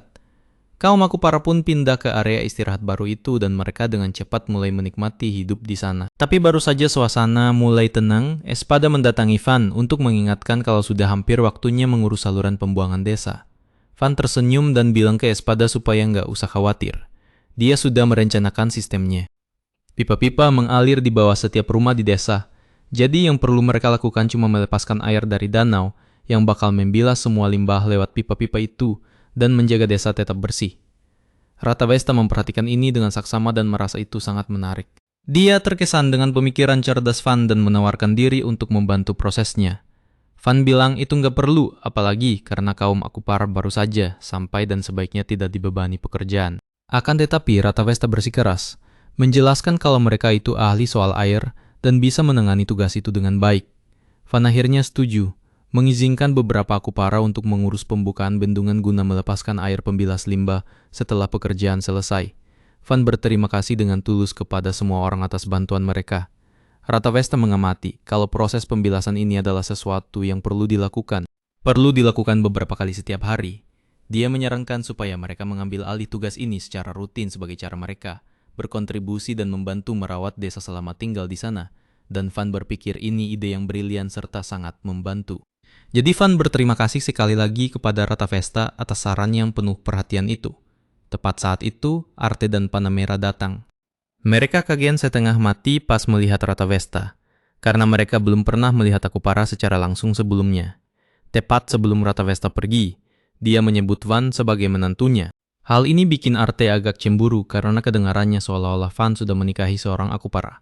Van buru-buru menyangkal, mencoba menjelaskan, tapi sebelum dia bisa ngomong lebih banyak, Plura tiba-tiba melompat keluar dari air dan memanggil Van suaminya sebelum berenang pergi. Ini cuma bikin situasi makin canggung. Untuk meluruskan masalah, Van mengajak Arte naik perahu santai di danau yang tenang. Dia menjelaskan semuanya ke Arte, meyakinkan gadis itu kalau nggak tahu apa-apa antara dia dan Plura. Setelah ngobrol sebentar, Arte akhirnya paham kalau itu cuma kesalahpahaman besar. Mereka menghabiskan beberapa menit berikutnya dengan ngobrol dan menikmati kebersamaan. Tapi tiba-tiba Plura dan sekelompok temannya berenang menghampiri perahu mereka. Plura melihat Van berduaan sama Arte dan merasa agak cemburu. Van buru-buru mengingatkan Plura kalau mereka dari awal memang tidak menikah, yang bikin Plura jadi kesal. Dia menenggelamkan diri ke dalam air, jelas-jelas menunjukkan rasa frustrasinya. Para Akupara lainnya sadar kalau Van sudah bikin putri mereka sedih, jadi mereka mulai menggoyang-goyangkan perahu itu maju mundur.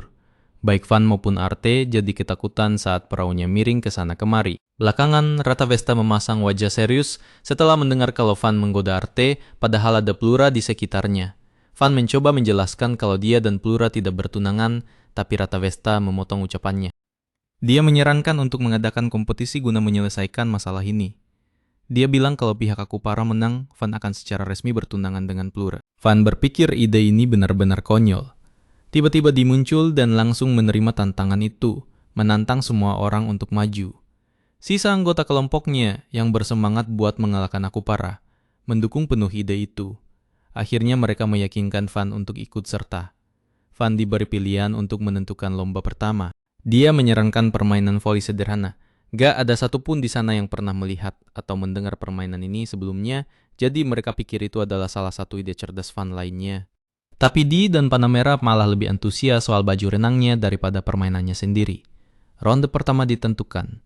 Til dan Panamera akan melawan Rata Vesta dan Plura. Permainan dimulai dan Van langsung kaget melihat betapa jagonya para Akupara. Mereka jauh lebih hebat dari dugaan Van, memenangkan poin demi poin dan dengan mudah mendominasi tim manusia. Til merasa frustrasi dan berpikir buat menyerah, tapi Panamera memberinya beberapa kata penyemangat dengan fokus baru. Til dan Panamera berhasil mencetak beberapa poin, membuat permainan mendekati match point.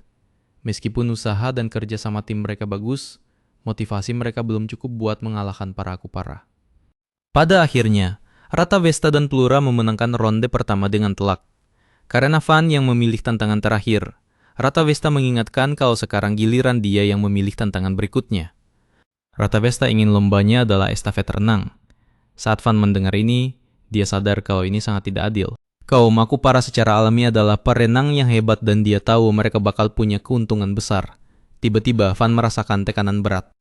Kalau dia kalah di kompetisi ini, dia bisa dipaksa menikahi Plura. Di maju ke depan dan mengajukan diri untuk menjadi salah satu perenang Van. Chamsin juga mengajukan diri. Jadi sekarang Van sudah punya dua kandidat terbaiknya yang siap sedia. Balapan dimulai dan Chamsin mengerahkan segalanya untuk mengimbangi Plura. Plura sangat cepat, tapi Chamsin berusaha keras dan bahkan berhasil menyelipnya sebentar sebelum menyerahkan estafet ke Di. Di mengambil alih dan langsung mendominasi balapan. Gaya kupu-kupunya yang kuat membawanya melesat jauh di depan, meninggalkan pihak Akupara yang kewalahan mengejar. Van menonton dengan kaget saat Di berenang dengan sempurna dan memenangkan balapan. Rata Vesta nggak percaya melihatnya. Dia heran bagaimana timnya bisa kalah, padahal mereka itu setengah ikan dan perenang alami yang kuat. Namun Rata Vesta belum siap putus asa. Masih ada satu kontes lagi untuk menentukan hasil akhirnya. Sekarang giliran Van lagi untuk memilih tantangan berikutnya. Dia menerima kemenangan sebelumnya dan berpikir dengan hati-hati. Lalu dia dengan cepat membuat alat pembuat es dan mengumumkan kalau acara selanjutnya adalah lomba makan es serut. Arte sadar kalau dia belum berpartisipasi dalam apapun sejauh ini dan langsung mengajukan diri. Van juga mengajukan diri untuk ikut kontes. Mereka semua menuju ke area istirahat untuk memulai tantangan. Awalnya semua orang mengambil beberapa sendok penuh es dan langsung kena brain freeze alias sakit kepala karena dingin. Tapi mereka menahan rasa sakit itu. Van bertekad untuk menghindari pernikahan paksa dengan Plura dan Arte bertekad menang demi Van. Jadi mereka menggunakan itu sebagai motivasi untuk terus maju bersama. Mereka berhasil menyelesaikan kontes itu. Van memenangkan tantangan tersebut sepenuhnya. Rata Vesta menunjukkan sportivitas yang baik, menawarkan jabat tangan ke Van sebelum berenang pergi, tapi dia masih memanggil Van menantunya dan mengingatkannya untuk menjaga Plura. Van menghela napas, frustrasi karena bahkan setelah menang, Rata Vesta masih bicara seolah-olah pernikahan itu tetap enggak terelakkan. Sementara itu, semua orang memberi selamat kepada Van atas performanya, mengelilinginya dengan senyuman dan pujian. Arte memperhatikan Van yang dikelilingi wajah-wajah bahagia dan merasa terinspirasi. Dia belum pernah mengalami hal seperti ini sebelumnya. Sewaktu kecil, orang tuanya selalu mengabaikannya karena mereka menganggap dia produk gagal. Dia dulu penakut dan gak pernah unggul dalam hal apapun. Hal itu berubah saat dia mempelajari sihir boneka yang memungkinkannya menggerakkan bonekanya dengan bebas untuk pertama kalinya. Dia berharap ibunya bakal bangga padanya. Malah sebaliknya, ibunya menemparnya, bilang kalau sihir boneka itu jahat dan terlarang di kalangan bangsawan. Setelah itu, Arte jadi orang yang terbuang. Saat dia berumur 10 tahun, dia dijodohkan dengan Van. Dia mengira Van bakal sama seperti bangsawan kasar yang pernah dia kenal, tapi Van berbeda. Dia baik dan sabar, serta punya bakat unik dalam sihir produksi, jenis sihir yang dianggap nggak berguna menurut standar bangsawan. Meskipun begitu, Van tetap percaya diri dan menggunakan sihirnya untuk membantu desa. Melihat teladan Van, Arte memutuskan dia ingin menjadi seperti Van. Dia berkata pada dirinya sendiri, kalau dia berusaha lebih keras, dia bisa melihat dunia seperti Karavan melihatnya. Keesokan paginya, Van mengadakan pertemuan dengan seluruh penduduk desa. Dia mengumumkan kalau mereka perlu membangun benteng pertahanan tambahan demi perkembangan desa di masa depan. Dia juga menjelaskan karena besok adalah hari libur mereka. Mereka bakal mengadakan pesta barbeque besar malam ini. Ini bikin semua warga desa kegirangan, dan mereka mulai bekerja dengan semangat baru. Di saat yang sama, Arte mendekati Van dan bertanya, apakah dia boleh melihat Van bekerja. Van setuju mengizinkan Arte untuk belajar darinya. Sementara itu terjadi jauh di dalam hutan. Ort dan para petualang lainnya sedang dikejar oleh sesuatu yang kuat dan berbahaya, menandakan kalau tantangan lain sedang mendekat. 2 minggu kemudian, berkat bantuan semua orang, Van akhirnya selesai membangun tembok pertahanan impiannya. Panamera sampai bilang kalau dia masih syok melihat apa yang bisa dilakukan Van dalam waktu sesingkat itu, meskipun mereka memang ikut membantu. Van menatap Panamera agak terlalu lama, dalam hati mikir kalau bagian tembok alias dada Panamera yang paling menonjol, tapi dia nggak sebodoh itu buat ngomong langsung. Alih-alih cari masalah, dia cuma bilang kalau mereka bakal bangun lebih banyak rumah karena pedagang dan petualang mulai berdatangan ke sini. Panamera mengaku kalau dia benar-benar iri sama Van. Soalnya punya wilayah sendiri itu adalah impiannya sejak lama. Dia bertekad di pertempuran berikutnya dia harus meraih kejayaan yang nilainya lebih dari sekadar uang, supaya bisa minta dihadiahi wilayah kekuasaan sendiri. Mengesampingkan hal itu, dia nanya benda apa yang ada di atas tembok benteng, dan Van menjelaskan kalau itu adalah balista. Van bilang dia mencoba membuat versi yang lebih besar dari balista sederhana yang pernah dia buat sebelumnya. Kali ini bagian atas dan bawahnya bisa menembak secara terpisah, jadi bisa melepaskan 2 anak panah berturut-turut. Van minta Kamsin buat uji coba nembakin salah satu balista itu. Dan begitu ditembakkan, anak panahnya melesat sampai jarak yang gila banget dan bikin ledakan besar. Van senyum puas karena hasilnya bagus, sementara yang lain cuma bisa melongo kaget melihat kekuatan balista itu. Panamera bertanya apa Van benar-benar punya balista sekuat itu di atas temboknya, dan dengan santai Van jawab kalau dia punya lebih dari 100 unit. Jawaban itu bikin Panamera kaget setengah mati, tapi dia cepat-cepat menguasai diri dan langsung nanya harganya, karena dia pengen beli satu. Van tersenyum dan memperjelas kalau barang ini nggak dijual. Jadi Panamera nggak punya pilihan lain selain bilang kalau dia bakal berhutang budi sebagai ganti 1 unit balista itu. Cuma itu satu-satunya cara biar Van setuju. Dia bilang bakal ngasih 1 dan bakal menagih hutang budi itu nanti. Terus Van nanya gimana cara Panamera membawanya dan soal anak panah buat amunisinya. Panamera mengakui kalau alat itu emang kelihatan berat banget. Jadi dia bakal nyiapin kereta angkut. Dan karena anak panahnya terbuat dari besi, dia bisa bikin sendiri di tempatnya. Kamsin langsung menyela dan bilang kalau Panamera setidaknya harus bawa 1 atau 2 anak panah buatan Van. Panamera nggak ngerti alasannya, jadi Kamsin memutuskan buat nunjukin pedangnya dan minta Panamera melihatnya. Sekilas Panamera bilang dia belum pernah lihat pedang dengan bentuk kayak gitu, dan sepertinya pedang itu bakal ampuh banget lawan musuh berarmor dan berperisai. Kamsin lalu nanya apa Panamera punya pedang yang nggak sayang kalau rusak. Panamera pun menarik pedang cadangannya. Dia bilang enggak masalah kalau pedang itu patah, tapi dia memperingatkan kalau pedang cantik ini sudah menemaninya melewati beberapa pertempuran. Jadi dia bakal kagum kalau Kamsin bisa bikin pedang itu gumpil sedikit saja.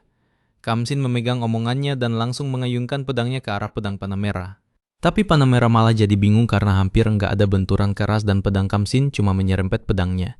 Sebelum dia sempat ngomong, ujung pedangnya jatuh ke tanah bikin dia sadar kalau Kamsin baru aja membelah pedangnya jadi dua cuma dengan serempetan doang. Till tersenyum, sama sekali nggak kaget. Sementara Panamera bilang betapa hebatnya itu dan betapa tajamnya pedang Kamsin. Kamsin setuju dan bilang kalau itu karena Van yang membuatnya. Panamera tersadar dari kagetnya dan nanya terbuat dari bahan apa pedang itu. Van menjelaskan kalau itu cuma besi biasa, dan anak panah balista juga dibuat dengan metode yang sama persis dengan pedang itu. Makanya anak panah itu bisa menembus 2 atau 3 Armored Lizard sekaligus. Panamera shock mendengarnya, karena nembus 1 Armored Lizard aja susah. Tapi dia berusaha tetap tenang dan dengan kalem nanya, apa dia boleh minta beberapa anak panah juga selain balistanya. Kalau begitu ceritanya, Van dengan riang setuju dan bilang senang berbisnis dengannya. Panamera bilang ke Kamsin kalau dia berterima kasih banget. Karena berkat Kamsin, dia juga bakal dapat anak panah yang super kuat itu. Tepat saat itu, para petualang tiba-tiba lari keluar dari hutan mendekati desa. Teriak menyuruh semua orang lari menyelamatkan diri. Orto minta maaf karena mereka gagal kabur dari kejaran. Dan saat itulah seekor naga raksasa muncul dari dalam hutan. Orto ngasih tahu Van kalau mereka bakal mengalihkan perhatian naga itu buat beli waktu. Dan Van harus manfaatin waktu itu buat bawa semua orang kembali ke desa. Van sadar kalau para petualang berniat jadi umpan, tapi dia tahu kalau itu bakal membahayakan nyawa kelompoknya Orto. Tapi melawan di sini juga bakal membahayakan penduduk desa, jadi dia bingung harus ngapain. Panamera menyadari konflik batin Van dan bilang kalau dia bakal bantu, karena cuma masalah waktu sebelum naga itu menuju ke sini.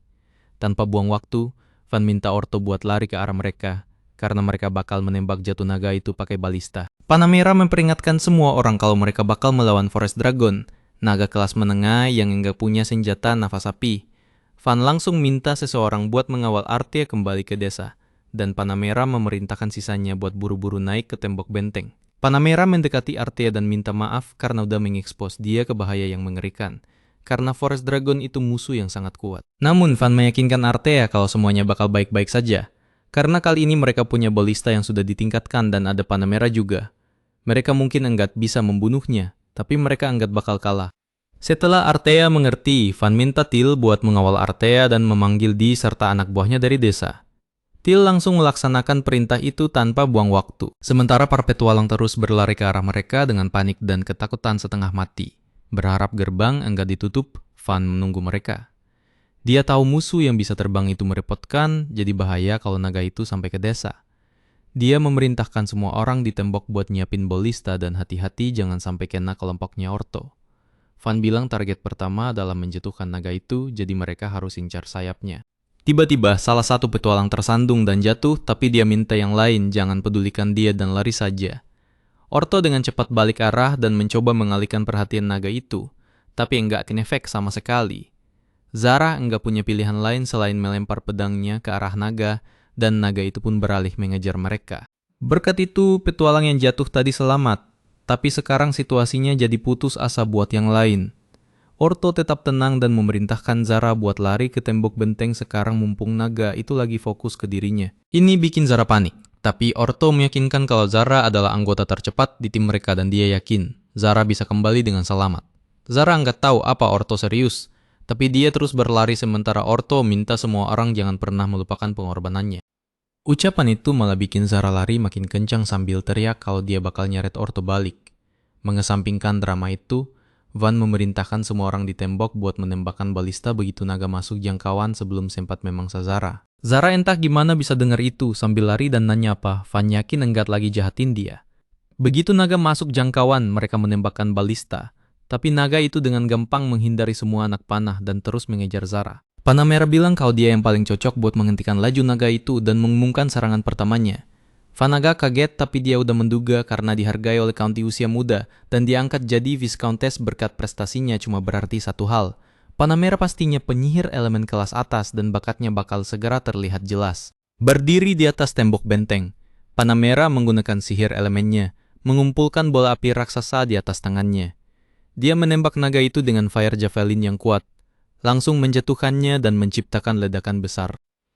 Meskipun kena serangan sedahsyat itu, Kamsin memperingatkan kalau naga itu belum kalah karena masih bergerak. Van menyadari gawatnya situasi dan sadar kalau dia sempat sombong setelah membunuh para Armored Lizard, tapi naga ini levelnya beda jauh. Benar saja, naga itu bangkit dan terbang lagi ke langit. Sama sekali enggak terluka. Van tetap teguh dan memerintahkan semua orang buat menembakkan semua balista. Dan meskipun naga itu terus menghindari sebagian besar serangan, mereka berhasil menembak sayapnya. Begitu Forest Dragon itu menghantam tanah, Van memerintahkan buat menembakkan semua anak panah sekaligus. Naga itu berhasil membaca serangan gelombang kedua dan menghindari semua anak panah dengan kecepatan tinggi. Sementara itu, para petualang menghela napas lega begitu sampai di gerbang. Bersyukur mereka entah gimana bisa selamat. Zara, di sisi lain, memperingatkan Orto kalau dia nggak bakal lupa gimana dia diperlakukan tadi. Tapi Van cuma senang melihat semua orang aman untuk saat ini. Tapi dia tahu kalau mereka tetap di sini mereka bakal bahaya. Dan dia pengen banget mundur ke desa, tapi mustahil dalam situasi kayak gini. Panamera tiba-tiba bilang kalau dia bakal beli waktu buat Van dan langsung menyerang lagi dengan Fire Javelin.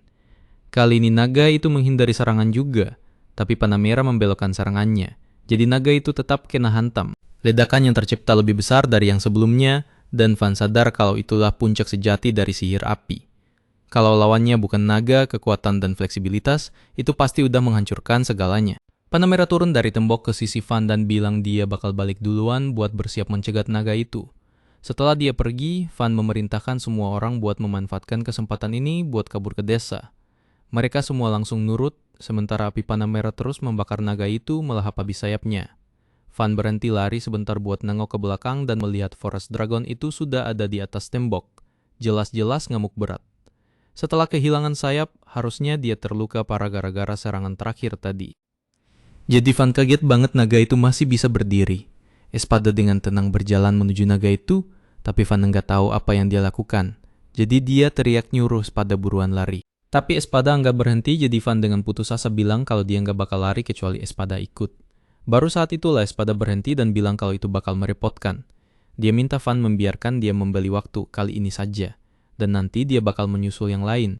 Sebelum Van sempat menjawab, Forest Dragon itu mendarat di depan Espada, yang sama sekali enggak bergeser dari tempatnya. Dengan tenang, dia cuma pakai sihir elemennya buat menciptakan tembok tanah, melengkung yang naik di atas naga itu. Segera setelah itu, bongkahan puing raksasa jatuh, menghantam kepala naga dan menguburnya hidup-hidup. Espada lalu berbalik menghadap Van dan bilang, kalau itu harusnya bisa membeli waktu yang lumayan buat mereka. Van sampai yang gak bisa berkata-kata melihat betapa santainya Espada, karena itu tadi terlalu santai banget. Dia cepat-cepat minta Espada lari bukannya jalan santai begitu. Tapi Espada pura-pura nggak dengar dan terus berjalan. Van lalu bilang kalau Espada mau usaha dikit, dia bakal belikan anggur merah kesukaannya. Espada bilang kalau lari itu berat buat tulang tuanya, tapi dia bakal coba sebisanya. Kamsin mencoba menenangkan Van, bilang kalau dia bakal tetap di sisi Espada. Jadi Van harus pergi duluan dan memimpin pertahanan desa. Van enggak buang waktu dan lari menuju desa. Tapi dia tahu jaraknya masih lumayan jauh meskipun dia udah lari sekuat tenaga. Kelompoknya Orto juga udah hampir pingsan kecapekan. Jadi dia butuh beli waktu lebih banyak atau Forest Dragon itu bakal ngejar mereka lagi. Panamera kemudian ngasih tahu kalau mereka sudah dalam posisi siap. Jadi Van nanya apa Panamera keberatan kalau dia menagih hutang budi itu sekarang juga. Panamera setuju tanpa masalah. Van minta Panamera menggunakan sihir yang tadi buat menahan Forest Dragon begitu naga itu sampai di tembok. Dan baru setelah itu mereka bakal menghujaninya dengan tembakan balista. Panamera kelihatan puas dan mengakui kalau itu rencana bagus, meskipun dia nggak pernah nyangka sihirnya bakal dipakai cuma buat nahan musuh doang. Van minta maaf soal itu dan janji bakal bagi daging naga itu sama dia, jadi dia harap Panamera bisa memaafkannya. Panamera cuma ketawa dan dengan mudah menyetujuinya. Dan saat itulah Forest Dragon akhirnya muncul dari tumpukan puing. Van segera memerintahkan pasukan balista buat bersiap menembak. Bilang kalau mereka harus memastikan menarik busurnya cukup jauh sebelum melepaskan tembakan. Dia berharap bisa beli waktu sedikit lagi. Dan saat itulah Dial dan Lo akhirnya sampai. Di nggak nunggu lebih lama lagi dan langsung lari menerjang ke arah naga. Sementara Al dan Lo nggak bisa mengejarnya. Van nanya apa mereka bakal baik-baik saja, tapi Di meyakinkannya kalau mereka punya senjata buatan Van, jadi mereka pasti bakal aman. Tapi saat Di mengadu pedangnya dengan cakar naga, pedangnya nggak menembus seperti dugaannya. Al dan Lo cepat-cepat melindungi punggungnya. Tapi Forest Dragon itu melempar mereka semua sampai terbang dalam sekejap cuma dengan satu pukulan. Saat itulah Espada turun tangan dan membuat tembok tanah buat melindungi mereka dari naga. Lalu menyuruh Di dan anak buahnya buat buruan mundur. Mereka semua lari dari naga itu. Tapi usaha mereka setidaknya berhasil memancing naga itu cukup dekat. Jadi Van minta Panamera melakukan bagiannya. Panamera langsung menggunakan sihir elemennya buat merapal flare blast yang kuat, menciptakan ledakan lebih besar yang mengurung Forest Dragon dalam kobaran api. Tanpa buang waktu, Van memerintahkan tembak semua balista sekaligus, dan akhirnya Forest Dragon itu berhenti bergerak. Semuanya jadi sunyi. Di dengan hati-hati mendekati naga itu, yang tiba-tiba membuka mulutnya dan mencoba memekannya. Di bereaksi cepat dan berhasil menghindar. Lalu dia langsung menggunakan pedangnya buat memenggal kepala naga itu sampai putus. Akhirnya dia bisa menghela napas lega dan ngasih tahu semua orang kalau mereka menang, jadi mereka harus bersorak merayakan kemenangan. Artea segera mendekatinya buat mengecek keadaannya, dan dia senang melihat Di baik-baik saja. Panamera bilang kalau dia juga nggak terluka, jadi Artea nggak perlu khawatir sama sekali. Di luar itu, dia bilang ke Van kalau komandonya bagus dan ngasih selamat karena berhasil membunuh naga. Van bilang kalau tadi itu nyaris banget, tapi Panamera memperjelas kalau penduduk desa biasa pasti sudah musnah tak bersisa. Pahlawan seperti kepala pelayannya, Espada, dan Di, pria yang memenggal naga dalam satu serangan, bukanlah orang sembarangan. Van tersenyum setuju, bilang kalau dia bangga bisa menyebut mereka temannya. Panamera menunjuk kepala Van dan bilang kalau dia juga punya andil hari ini dengan pasukan konyolnya itu. Panamera bahkan gak percaya mereka bisa menembus sisik naga. Meskipun begitu, Van bilang kalau dia perlu meningkatkan alat-alat itu lagi setelah ini, karena mereka harus bisa menembakkan setidaknya 10 anak panah berturut-turut. Panamera dengan kalem bilang kalau rasanya Van barusan ngomong sesuatu yang mengerikan banget. Van cepat-cepat mengalihkan pembicaraan dan bilang kalau mereka perlu mengadakan upacara pembunuhan naga. Untuk saat ini, Panamera bilang kalau orang yang paling berjasa dalam pertempuran menerima gelar Dragon Slayer, dan itu jatuh kepada Di. Van kaget mendengarnya karena itu berarti Di yang bakal diangkat jadi Dragon Slayer. Siang harinya, Van mengumumkan kepada seluruh penduduk desa kalau mereka telah berhasil membunuh penguasa hutan, seekor Forest Dragon. Mereka semua bersorak gembira. Keesokan harinya, Van merasa sangat lega karena mereka berhasil mengalahkan naga hutan itu tanpa ada korban jiwa sama sekali. Espada pun berkomentar kalau benteng pertahanan yang dibuat Van benar-benar memenuhi tujuannya, karena tanpa benteng itu ceritanya mungkin bakal berakhir beda. Di luar masalah naga, sekarang setelah benteng kokoh itu berdiri, Espada mengingatkan Van untuk mulai fokus pada tata kota. Dia mengungkit kembali target Van sebelumnya, yaitu membangun kota yang bisa menampung 10.000 penduduk. Espada menjelaskan kalau mau mencapai angka itu dan bikin kota yang menarik, mereka butuh warga baru. Van langsung paham maksudnya, tapi belum sempat dia ngomong apa-apa. Till masuk ke ruangan dan melapor kalau Bell dan Langga sudah kembali membawa orang-orang dari Merry Chamber of Commerce. Katanya sih mereka mau membeli material dari bangkai naga hutan itu. Jadi Van memutuskan untuk segera menemui mereka. Sambil mereka memeriksa bagian-bagian tubuh naga hutan itu, Van penasaran kira-kira berapa harga yang bakal ditawar oleh pedagang dari Merry Chamber of Commerce.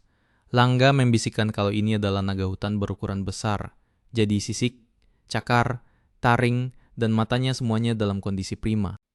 Jadi kemungkinan besar Van bakal dapat minimal 100 koin platinum. Van coba menghitung-hitung, kalau tidak salah ingat, satu koin platinum itu nilainya sekitar 100 juta yen. Itu berarti 100 koin platinum setara dengan 10 miliar yen.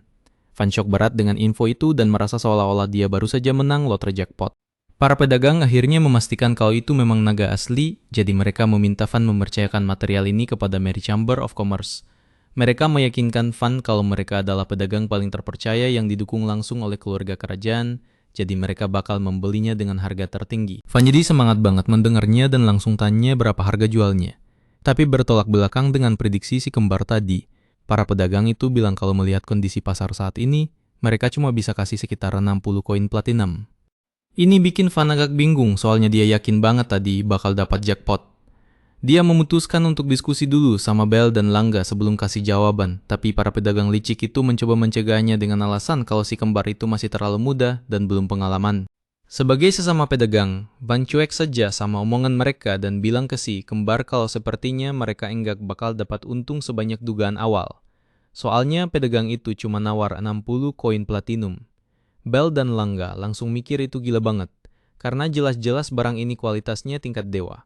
Tiba-tiba para pedagang itu memotong pembicaraan, mencoba mengingatkan si kembar kalau mereka juga bagian dari Merry Chamber of Commerce, jadi harusnya mereka main mata saja. Bell enggak setuju sama cara itu dan menegaskan kalau sebagai pedagang, mereka harus memberikan penaksiran harga yang jujur. Para pedagang itu berdalih kalau nggak bakal ada pedagang lain yang datang ke desa terpencil ini selama setahun ke depan. Jadi meskipun mereka cuma nawar 60 koin platinum, bocah itu nggak punya pilihan selain menjualnya. Van cuma berdiri di samping pura-pura nggak dengar bisik-bisik licik mereka, sambil mikir kalau dia nggak bisa menyalahkan mereka juga sih karena nawar harga. Apalagi satu platinum nilainya 100 juta. Tapi si kembar menegaskan kalau mereka mau bisnis dengan adil, enggak peduli siapa lawannya atau apa yang dinegosiasikan. Lagi pula, mereka percaya kejujuran bakal membawa keuntungan lebih besar di masa depan.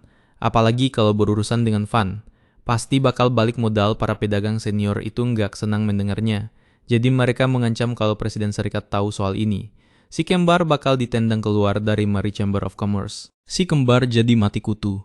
Jadi Van mengusulkan ide gila. Kenapa mereka enggak bikin perusahaan dagang sendiri saja? Usul ini bikin mereka kaget setengah mati.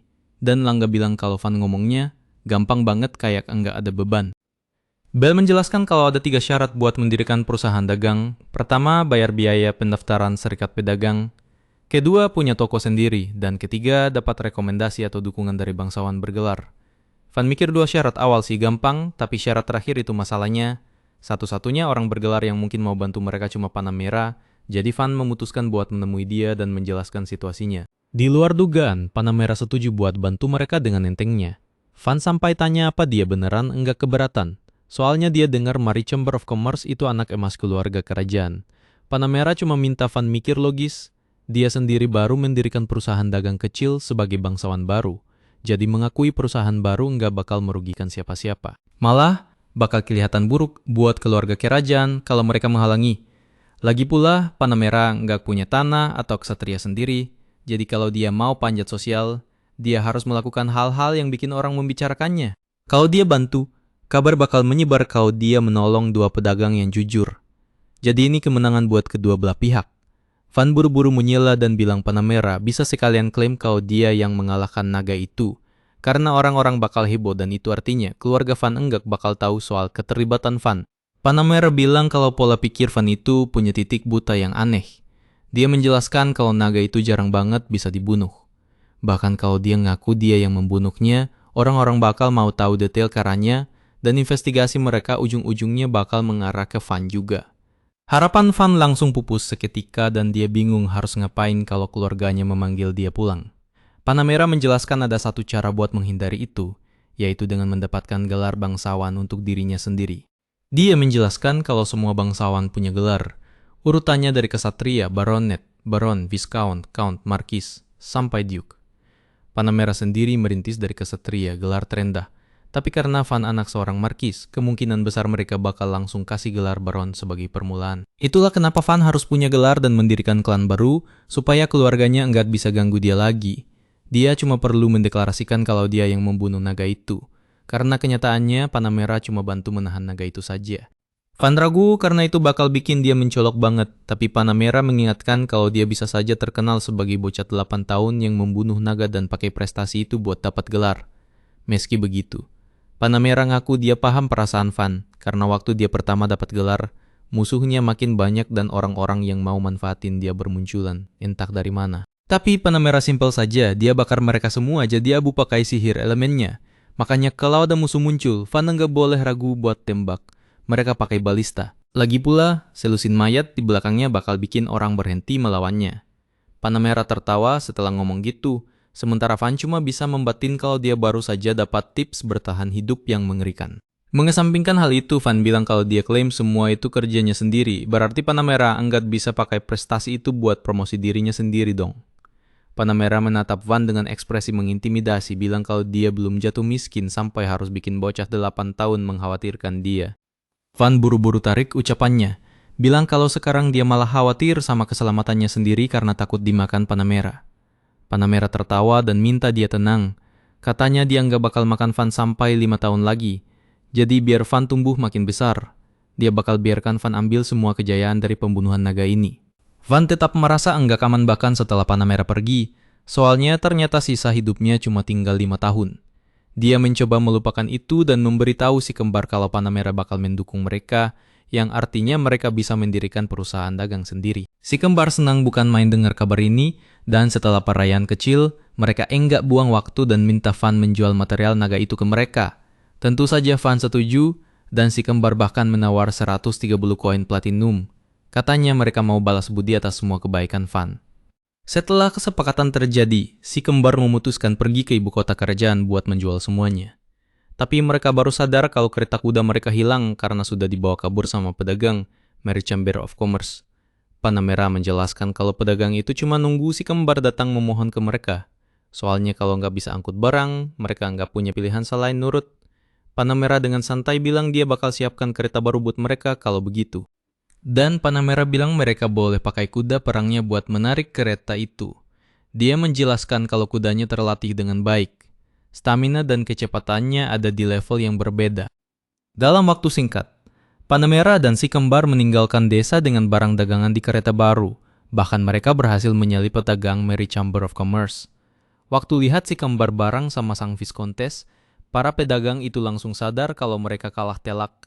Tahu kalau si kembar bisa bikin perusahaan sendiri dengan dukungan bangsawan. Mereka akhirnya sampai di ibu kota kerajaan Skutaria dan Panamera langsung menuju ruang audiensi buat menghadap Baginda Raja.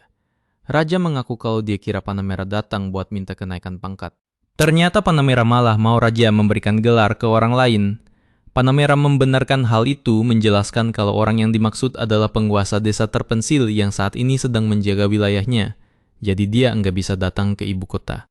Raja bertanya kenapa dia merekomendasikan orang seperti itu buat jadi bangsawan, dan Panamera bilang itu karena jasa besarnya sejauh ini dan potensinya yang melampaui jasa tersebut.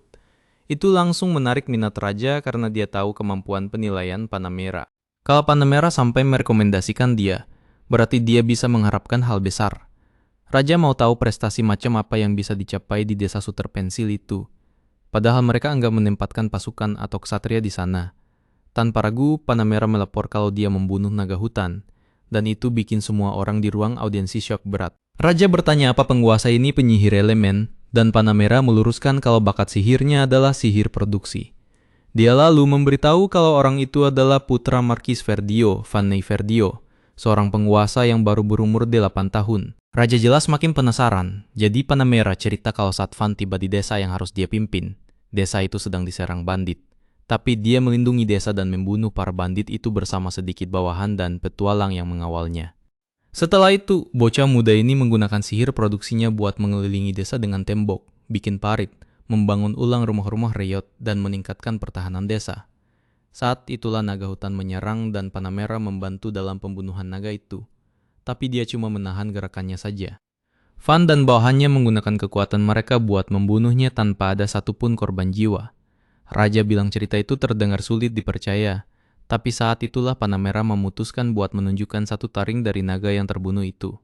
Ini bikin semua orang terdiam kaku karena takjub, dan Panamera bilang ke Raja kalau dia ingin Raja melihat sendiri betapa desa itu sudah berubah drastis dalam waktu singkat di bawah kepemimpinan Van. Dia yakin orang bijak seperti Raja pasti bakal menjadikan Van penguasa wilayah yang lebih besar demi pertahanan negara mereka. Raja akhirnya yakin dan merasa semua ini sangat menarik. Jadi dia bilang ingin bertemu Van secepatnya. Saat Panamera keluar dari ruang audiensi, dia meminta semua orang di luar untuk menyebarkan kabar kalau Vanni Verdio telah membunuh seekor naga. Dan untuk menghormati prestasinya, dia telah diangkat menjadi seorang baron. Sementara itu, kita melihat Van sudah merombak rumah-rumah seragam itu. Jadi sesuatu yang lebih mewah dan merekonstruksi pusat desa. Lalu sebagai tambahan, dia membangun 2 menara, Menara Orto dan Menara Pluriel. Menara berfungsi sebagai simbol pemukiman dan memungkinkan mereka mendeteksi musuh dari jauh. Jadi ini juga memperkuat pertahanan mereka. Semua orang di desa sekarang bisa menikmati hidup dengan tenang, dan Van merasa puas dengan ini. Till mendengar perut Van bunyi, jadi dia mau siapin makan siang. Tapi Van malah mengusulkan makan di puncak menara. Tak lama kemudian, Van dan teman-temannya piknik di atas menara, di mana mereka bisa menikmati pemandangan seluruh desa yang indah. Espada berkomentar karena sekarang mereka punya bangunan dan fasilitas yang layak, mungkin sudah waktunya mulai menyebut tempat ini sebagai kota secara resmi. Van agak enggan sama ide itu karena dia tahu mereka pasti berencana menamainya dengan nama konyol kayak kota Van. Mereka semua setuju, bilang itu nama yang bagus, tapi Van buru-buru mengakhiri pembicaraan sebelum nama itu beneran dipakai. Till kemudian menyajikan hidangan penutup, dan semua orang kaget melihat dia ternyata memanggang kue. Dia menjelaskan setelah Bel dan Langga buka toko di desa, dia bisa dapat semua bahan buat bikin kue. Van senang banget dengarnya, karena itu bikin dia mikir kalau desa ini mungkin beneran berubah jadi tempat yang enak ditinggali. Semua orang menikmati kue itu kecuali Til. Soalnya dia makan kue tiap hari dan berat badannya jadi naik sedikit. Tamsin lalu melihat ada orang-orang di luar desa dan bilang mereka nggak kelihatan kayak tentara atau petualang.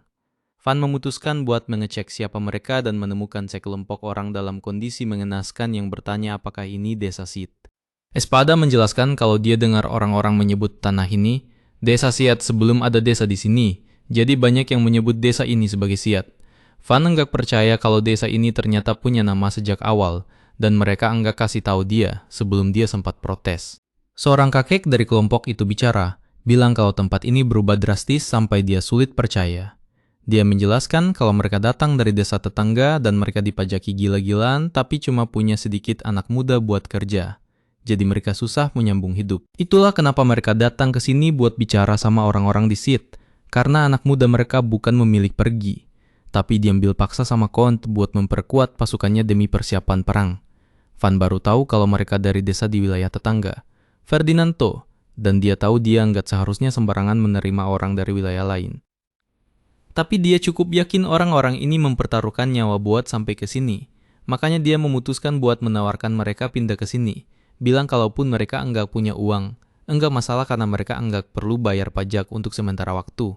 Lagi pula, mereka punya makanan dan dia bisa siapkan rumah buat mereka.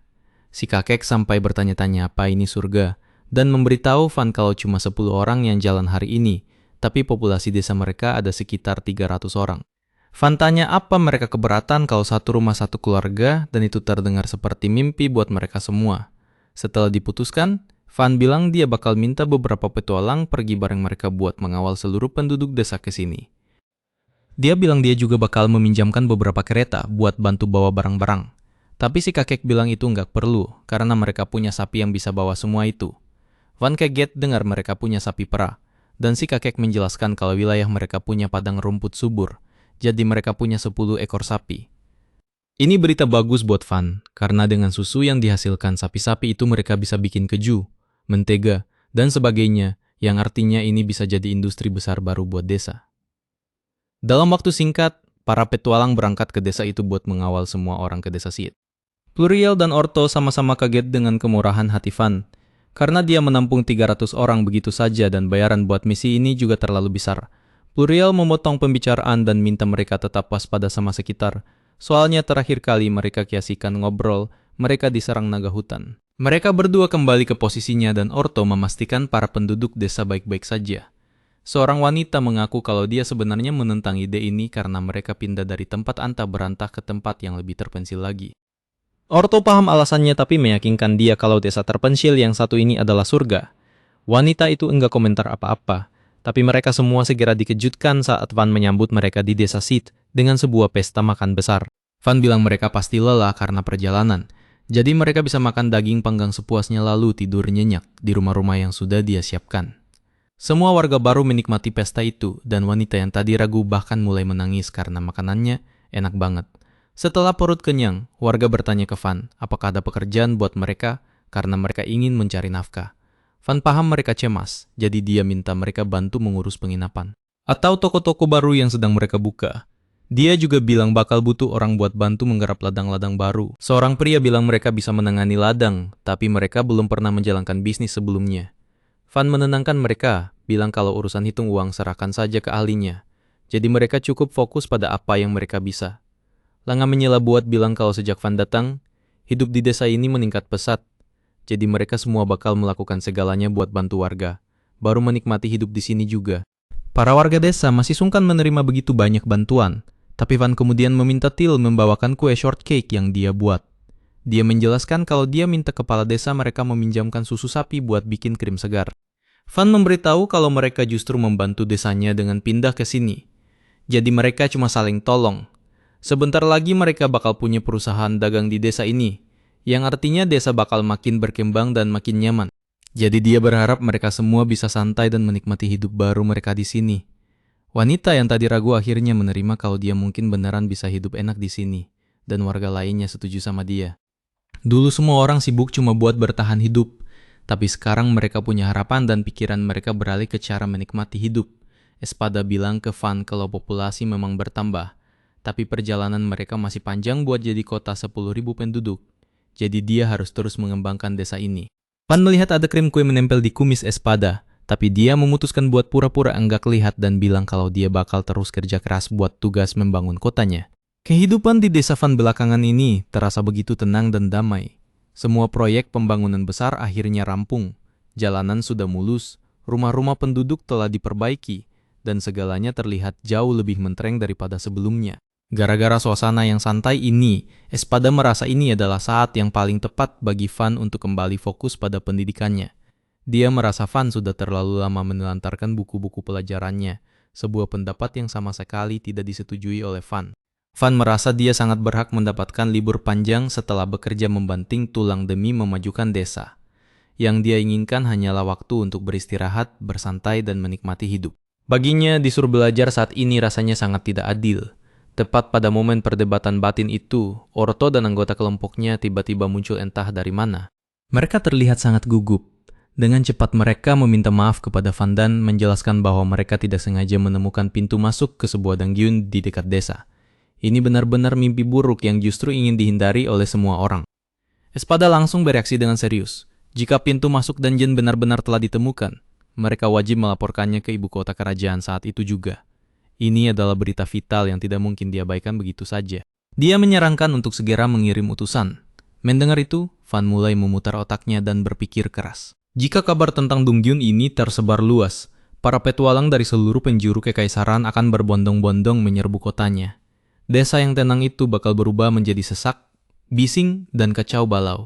Lebih parah lagi, ayahnya mungkin akan mendengar tentang semua pembangunan hebat yang telah dilakukan Van. Kalau itu terjadi, ayahnya bisa saja memindahkannya ke desa lain lagi. Orto dan timnya merasa sangat bersalah karena telah menemukan Jeng-Jin tersebut. Mereka khawatir hal ini akan menimbulkan masalah besar bagi Van. Namun Van menenangkan mereka agar tidak menyalahkan diri sendiri, karena nasi sudah menjadi bubur dan Dangyun itu tidak mungkin disembunyikan. Van tahu bahwa Kotar, si pengintai dari tim Orto, adalah orang yang pertama kali menemukan Dangyun itu. Oleh karena itu, Van meminta Kotar untuk pergi ke ibu kota kerajaan dan melaporkan berita tersebut. Orto dan yang lainnya setuju kalau Kotar adalah orang yang pas untuk tugas ini, tapi mereka tetap ingin ikut karena solidaritas tim. Van punya rencana lain yang lebih licik. Dia menyuruh sisa anggota tim untuk tetap tinggal di dekat Dongjun dan mengumpulkan lebih banyak informasi. Dia juga mengiming-imingi bahwa akan ada hadiah emas untuk pekerjaan itu. Begitu mendengar kata emas, mereka langsung berubah pikiran secepat kilat dan dengan senang hati melepas kepergian Kotar sendirian sambil mendoakan keselamatannya. Kotar juga menerima hadiah spesial dari Van, sebuah pedang pendek yang terbuat dari mithril. Mithril adalah logam yang sangat langka dan mahal, jadi hadiah ini luar biasa berharga. Kotar menerima misi itu dengan penuh rasa bangga sekarang. Teman-temannya bahkan mulai menyesal, kenapa bukan mereka yang dipilih, tapi Kotar menolak untuk bertukar posisi. Dengan kesepakatan itu, semua orang mulai bergerak mengerjakan tugas masing-masing. Van mendoakan keberuntungan bagi mereka semua. Sementara itu, Kotar memacu kudanya melintasi padang rumput, terbuka menuju ibu kota kerajaan. Dia tidak bisa berhenti mengagumi pedang mithril barunya. Tiba-tiba, dia melihat sebuah kereta kuda yang terguling di tengah jalan. Di sekeliling kereta itu berdiri beberapa orc raksasa, masing-masing tingginya sekitar 8 kaki. Biasanya, melawan musuh seperti ini sendirian akan sangat sulit baginya, tapi dengan pedang mithril baru di tangan, dia merasa sangat siap dan langsung menerjang ke dalam pertempuran. Pedang itu membelah tubuh para orc dengan sangat mudah. Dalam waktu singkat, dia berhasil mengalahkan mereka semua tanpa perlu mengeluarkan banyak tenaga. Setelah pertarungan berakhir, seorang wanita muda keluar dari tempat persembunyiannya. Dia memperkenalkan dirinya sebagai Flameria. Dia sangat terkesan dengan kemampuan Kotar dan mengira dia pasti seorang petualang ternama. Kotar dengan rendah hati menjelaskan bahwa dia hanyalah petualang biasa yang kebetulan lewat. Flameria pun berterima kasih karena telah menyelamatkan nyawanya. Dia bilang rencananya adalah berjalan kaki kembali ke ibu kota kerajaan dari sana dan mulai berpamitan. Kotar menghentikannya dan memberitahu bahwa dia juga sedang menuju ke ibu kota. Dia menawarkan tumpangan di kudanya agar mereka bisa bepergian bersama. Flameria awalnya menolak karena tidak ingin merepotkan Kotar lebih jauh lagi. Dia merasa Kotar sudah melakukan lebih dari cukup dengan menyelamatkan nyawanya. Namun Kotar bersikeras bahwa itu sama sekali bukan masalah. Sebelum gadis itu bisa membantah lagi, Kotar dengan lembut membantunya naik ke atas kuda. Sebelum mereka mulai berkuda, Kotar bertanya kemana tujuan gadis itu di ibu kota. Flameria menjelaskan bahwa ayahnya dulunya adalah seorang baron, tapi beliau tewas dalam sebuah konflik. Setelah kematian ayahnya, tanah mereka diambil alih oleh orang lain, meninggalkannya tanpa rumah dan tanpa gelar. Dia tidak punya pilihan lain selain mencari pekerjaan. Dia bilang tujuannya ke ibu kota kerajaan adalah untuk menjadi pelayan di rumah bangsawan. Kotar mendengarkan dengan saksama. Setelah mendengar kisahnya, dia sadar bahwa gadis itu kini bebas menentukan jalan hidupnya sendiri. Dia lalu menyarankan sesuatu yang tak terduga.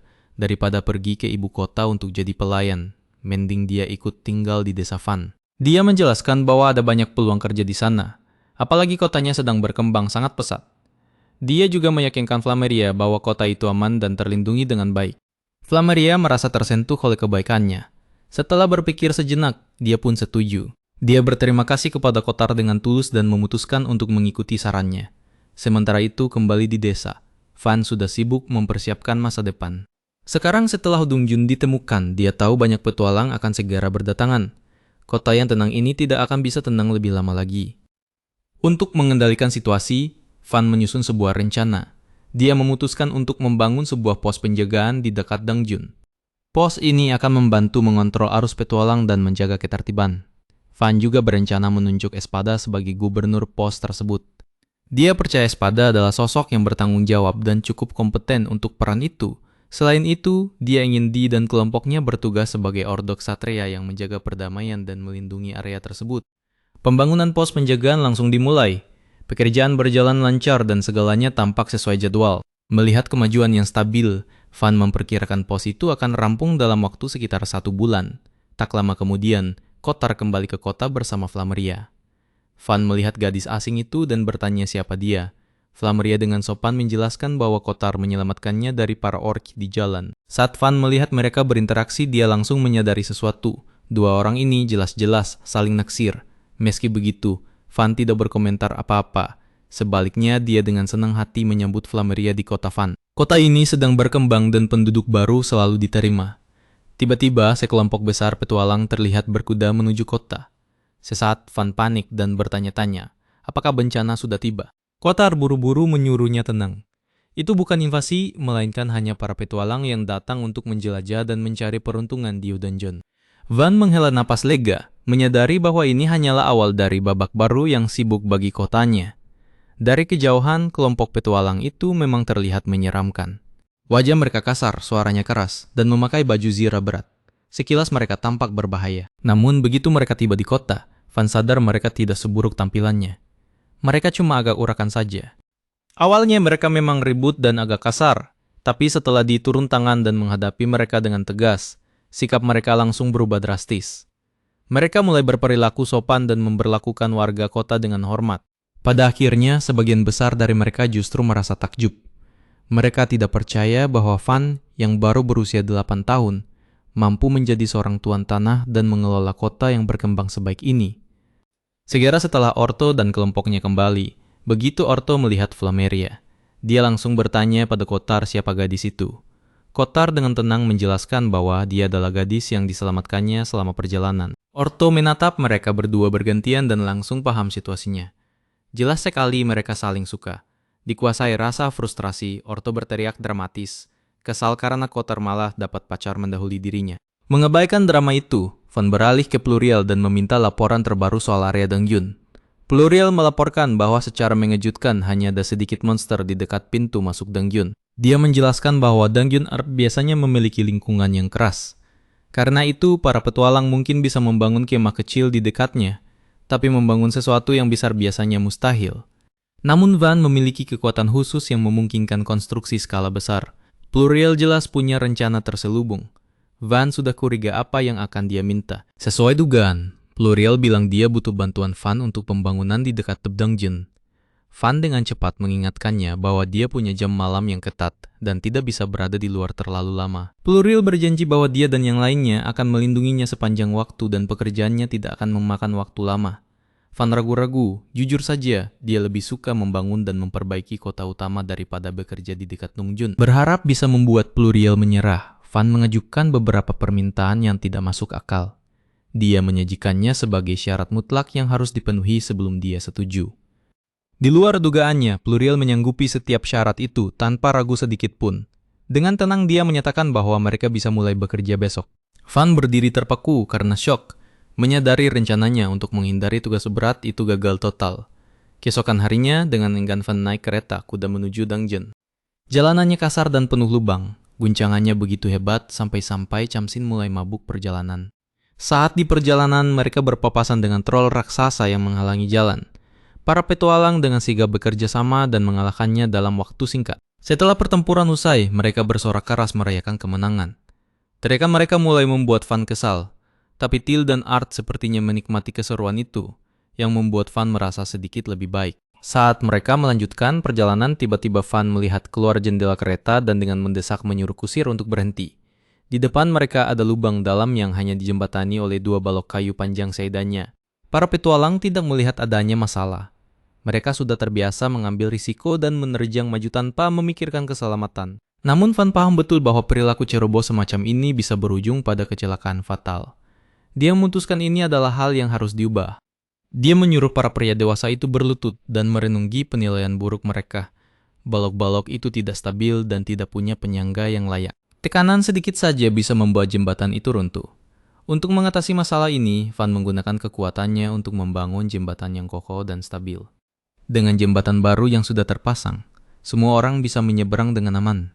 Setelah mencapai area Dongjeon, Van mulai merencanakan langkah selanjutnya. Dia tahu para petualang akan membutuhkan markas operasional yang layak. Pertama, dia membangun gerbang besar untuk mencegah monster kabur dari area Dongjeon. Selanjutnya, dia membangun hotel mewah bintang 5 tempat para petualang bisa beristirahat setelah seharian berburu monster. Bangunannya sangat mengesankan dan para petualang jelas sangat puas. Mereka menikmati kenyamanan itu dan bersyukur atas fasilitas berkualitas tinggi tersebut. Saat matahari mulai terbenam, Van teringat jam malamnya. Dia tidak ingin Espada marah padanya lagi. Sebelum pergi, dia menunjuk Orto sebagai penanggung jawab markas dan memintanya mengawasi para petualang. Tepat saat mereka bersiap untuk berangkat, Art melihat sesuatu yang tidak biasa di dekat sana. Dia menunjuk sebongkah biji yang tertanam di tanah. Setelah diperiksa dengan teliti, mereka memastikan bahwa itu adalah mithril. Van memuji Art atas pengamatan tajam dan pemikirannya yang cepat. Menjelang malam, mereka kembali ke kota. Menunggu di pintu masuk adalah Espada dengan senyum yang tenang tapi sangat mengerikan. Van langsung merasa gugup setengah mati. Dia paham betul apa yang terjadi kalau dia melanggar jam malam. Dalam kepanikan, dia berteriak minta tolong, tapi semua orang lain menghindar agar tidak terlibat. Mereka terlalu takut untuk menghadapi Espada. Hanya Orto yang mengumpulkan cukup keberanian untuk maju. Dia mencoba menjelaskan bahwa itu bukan salah Van, namun Espada dengan tegas menyuruhnya diam dan pergi. Tanpa sepatah kata lagi, Espada menyeret Van kembali ke dalam kota, meninggalkan yang lain dalam keheningan yang mencekam.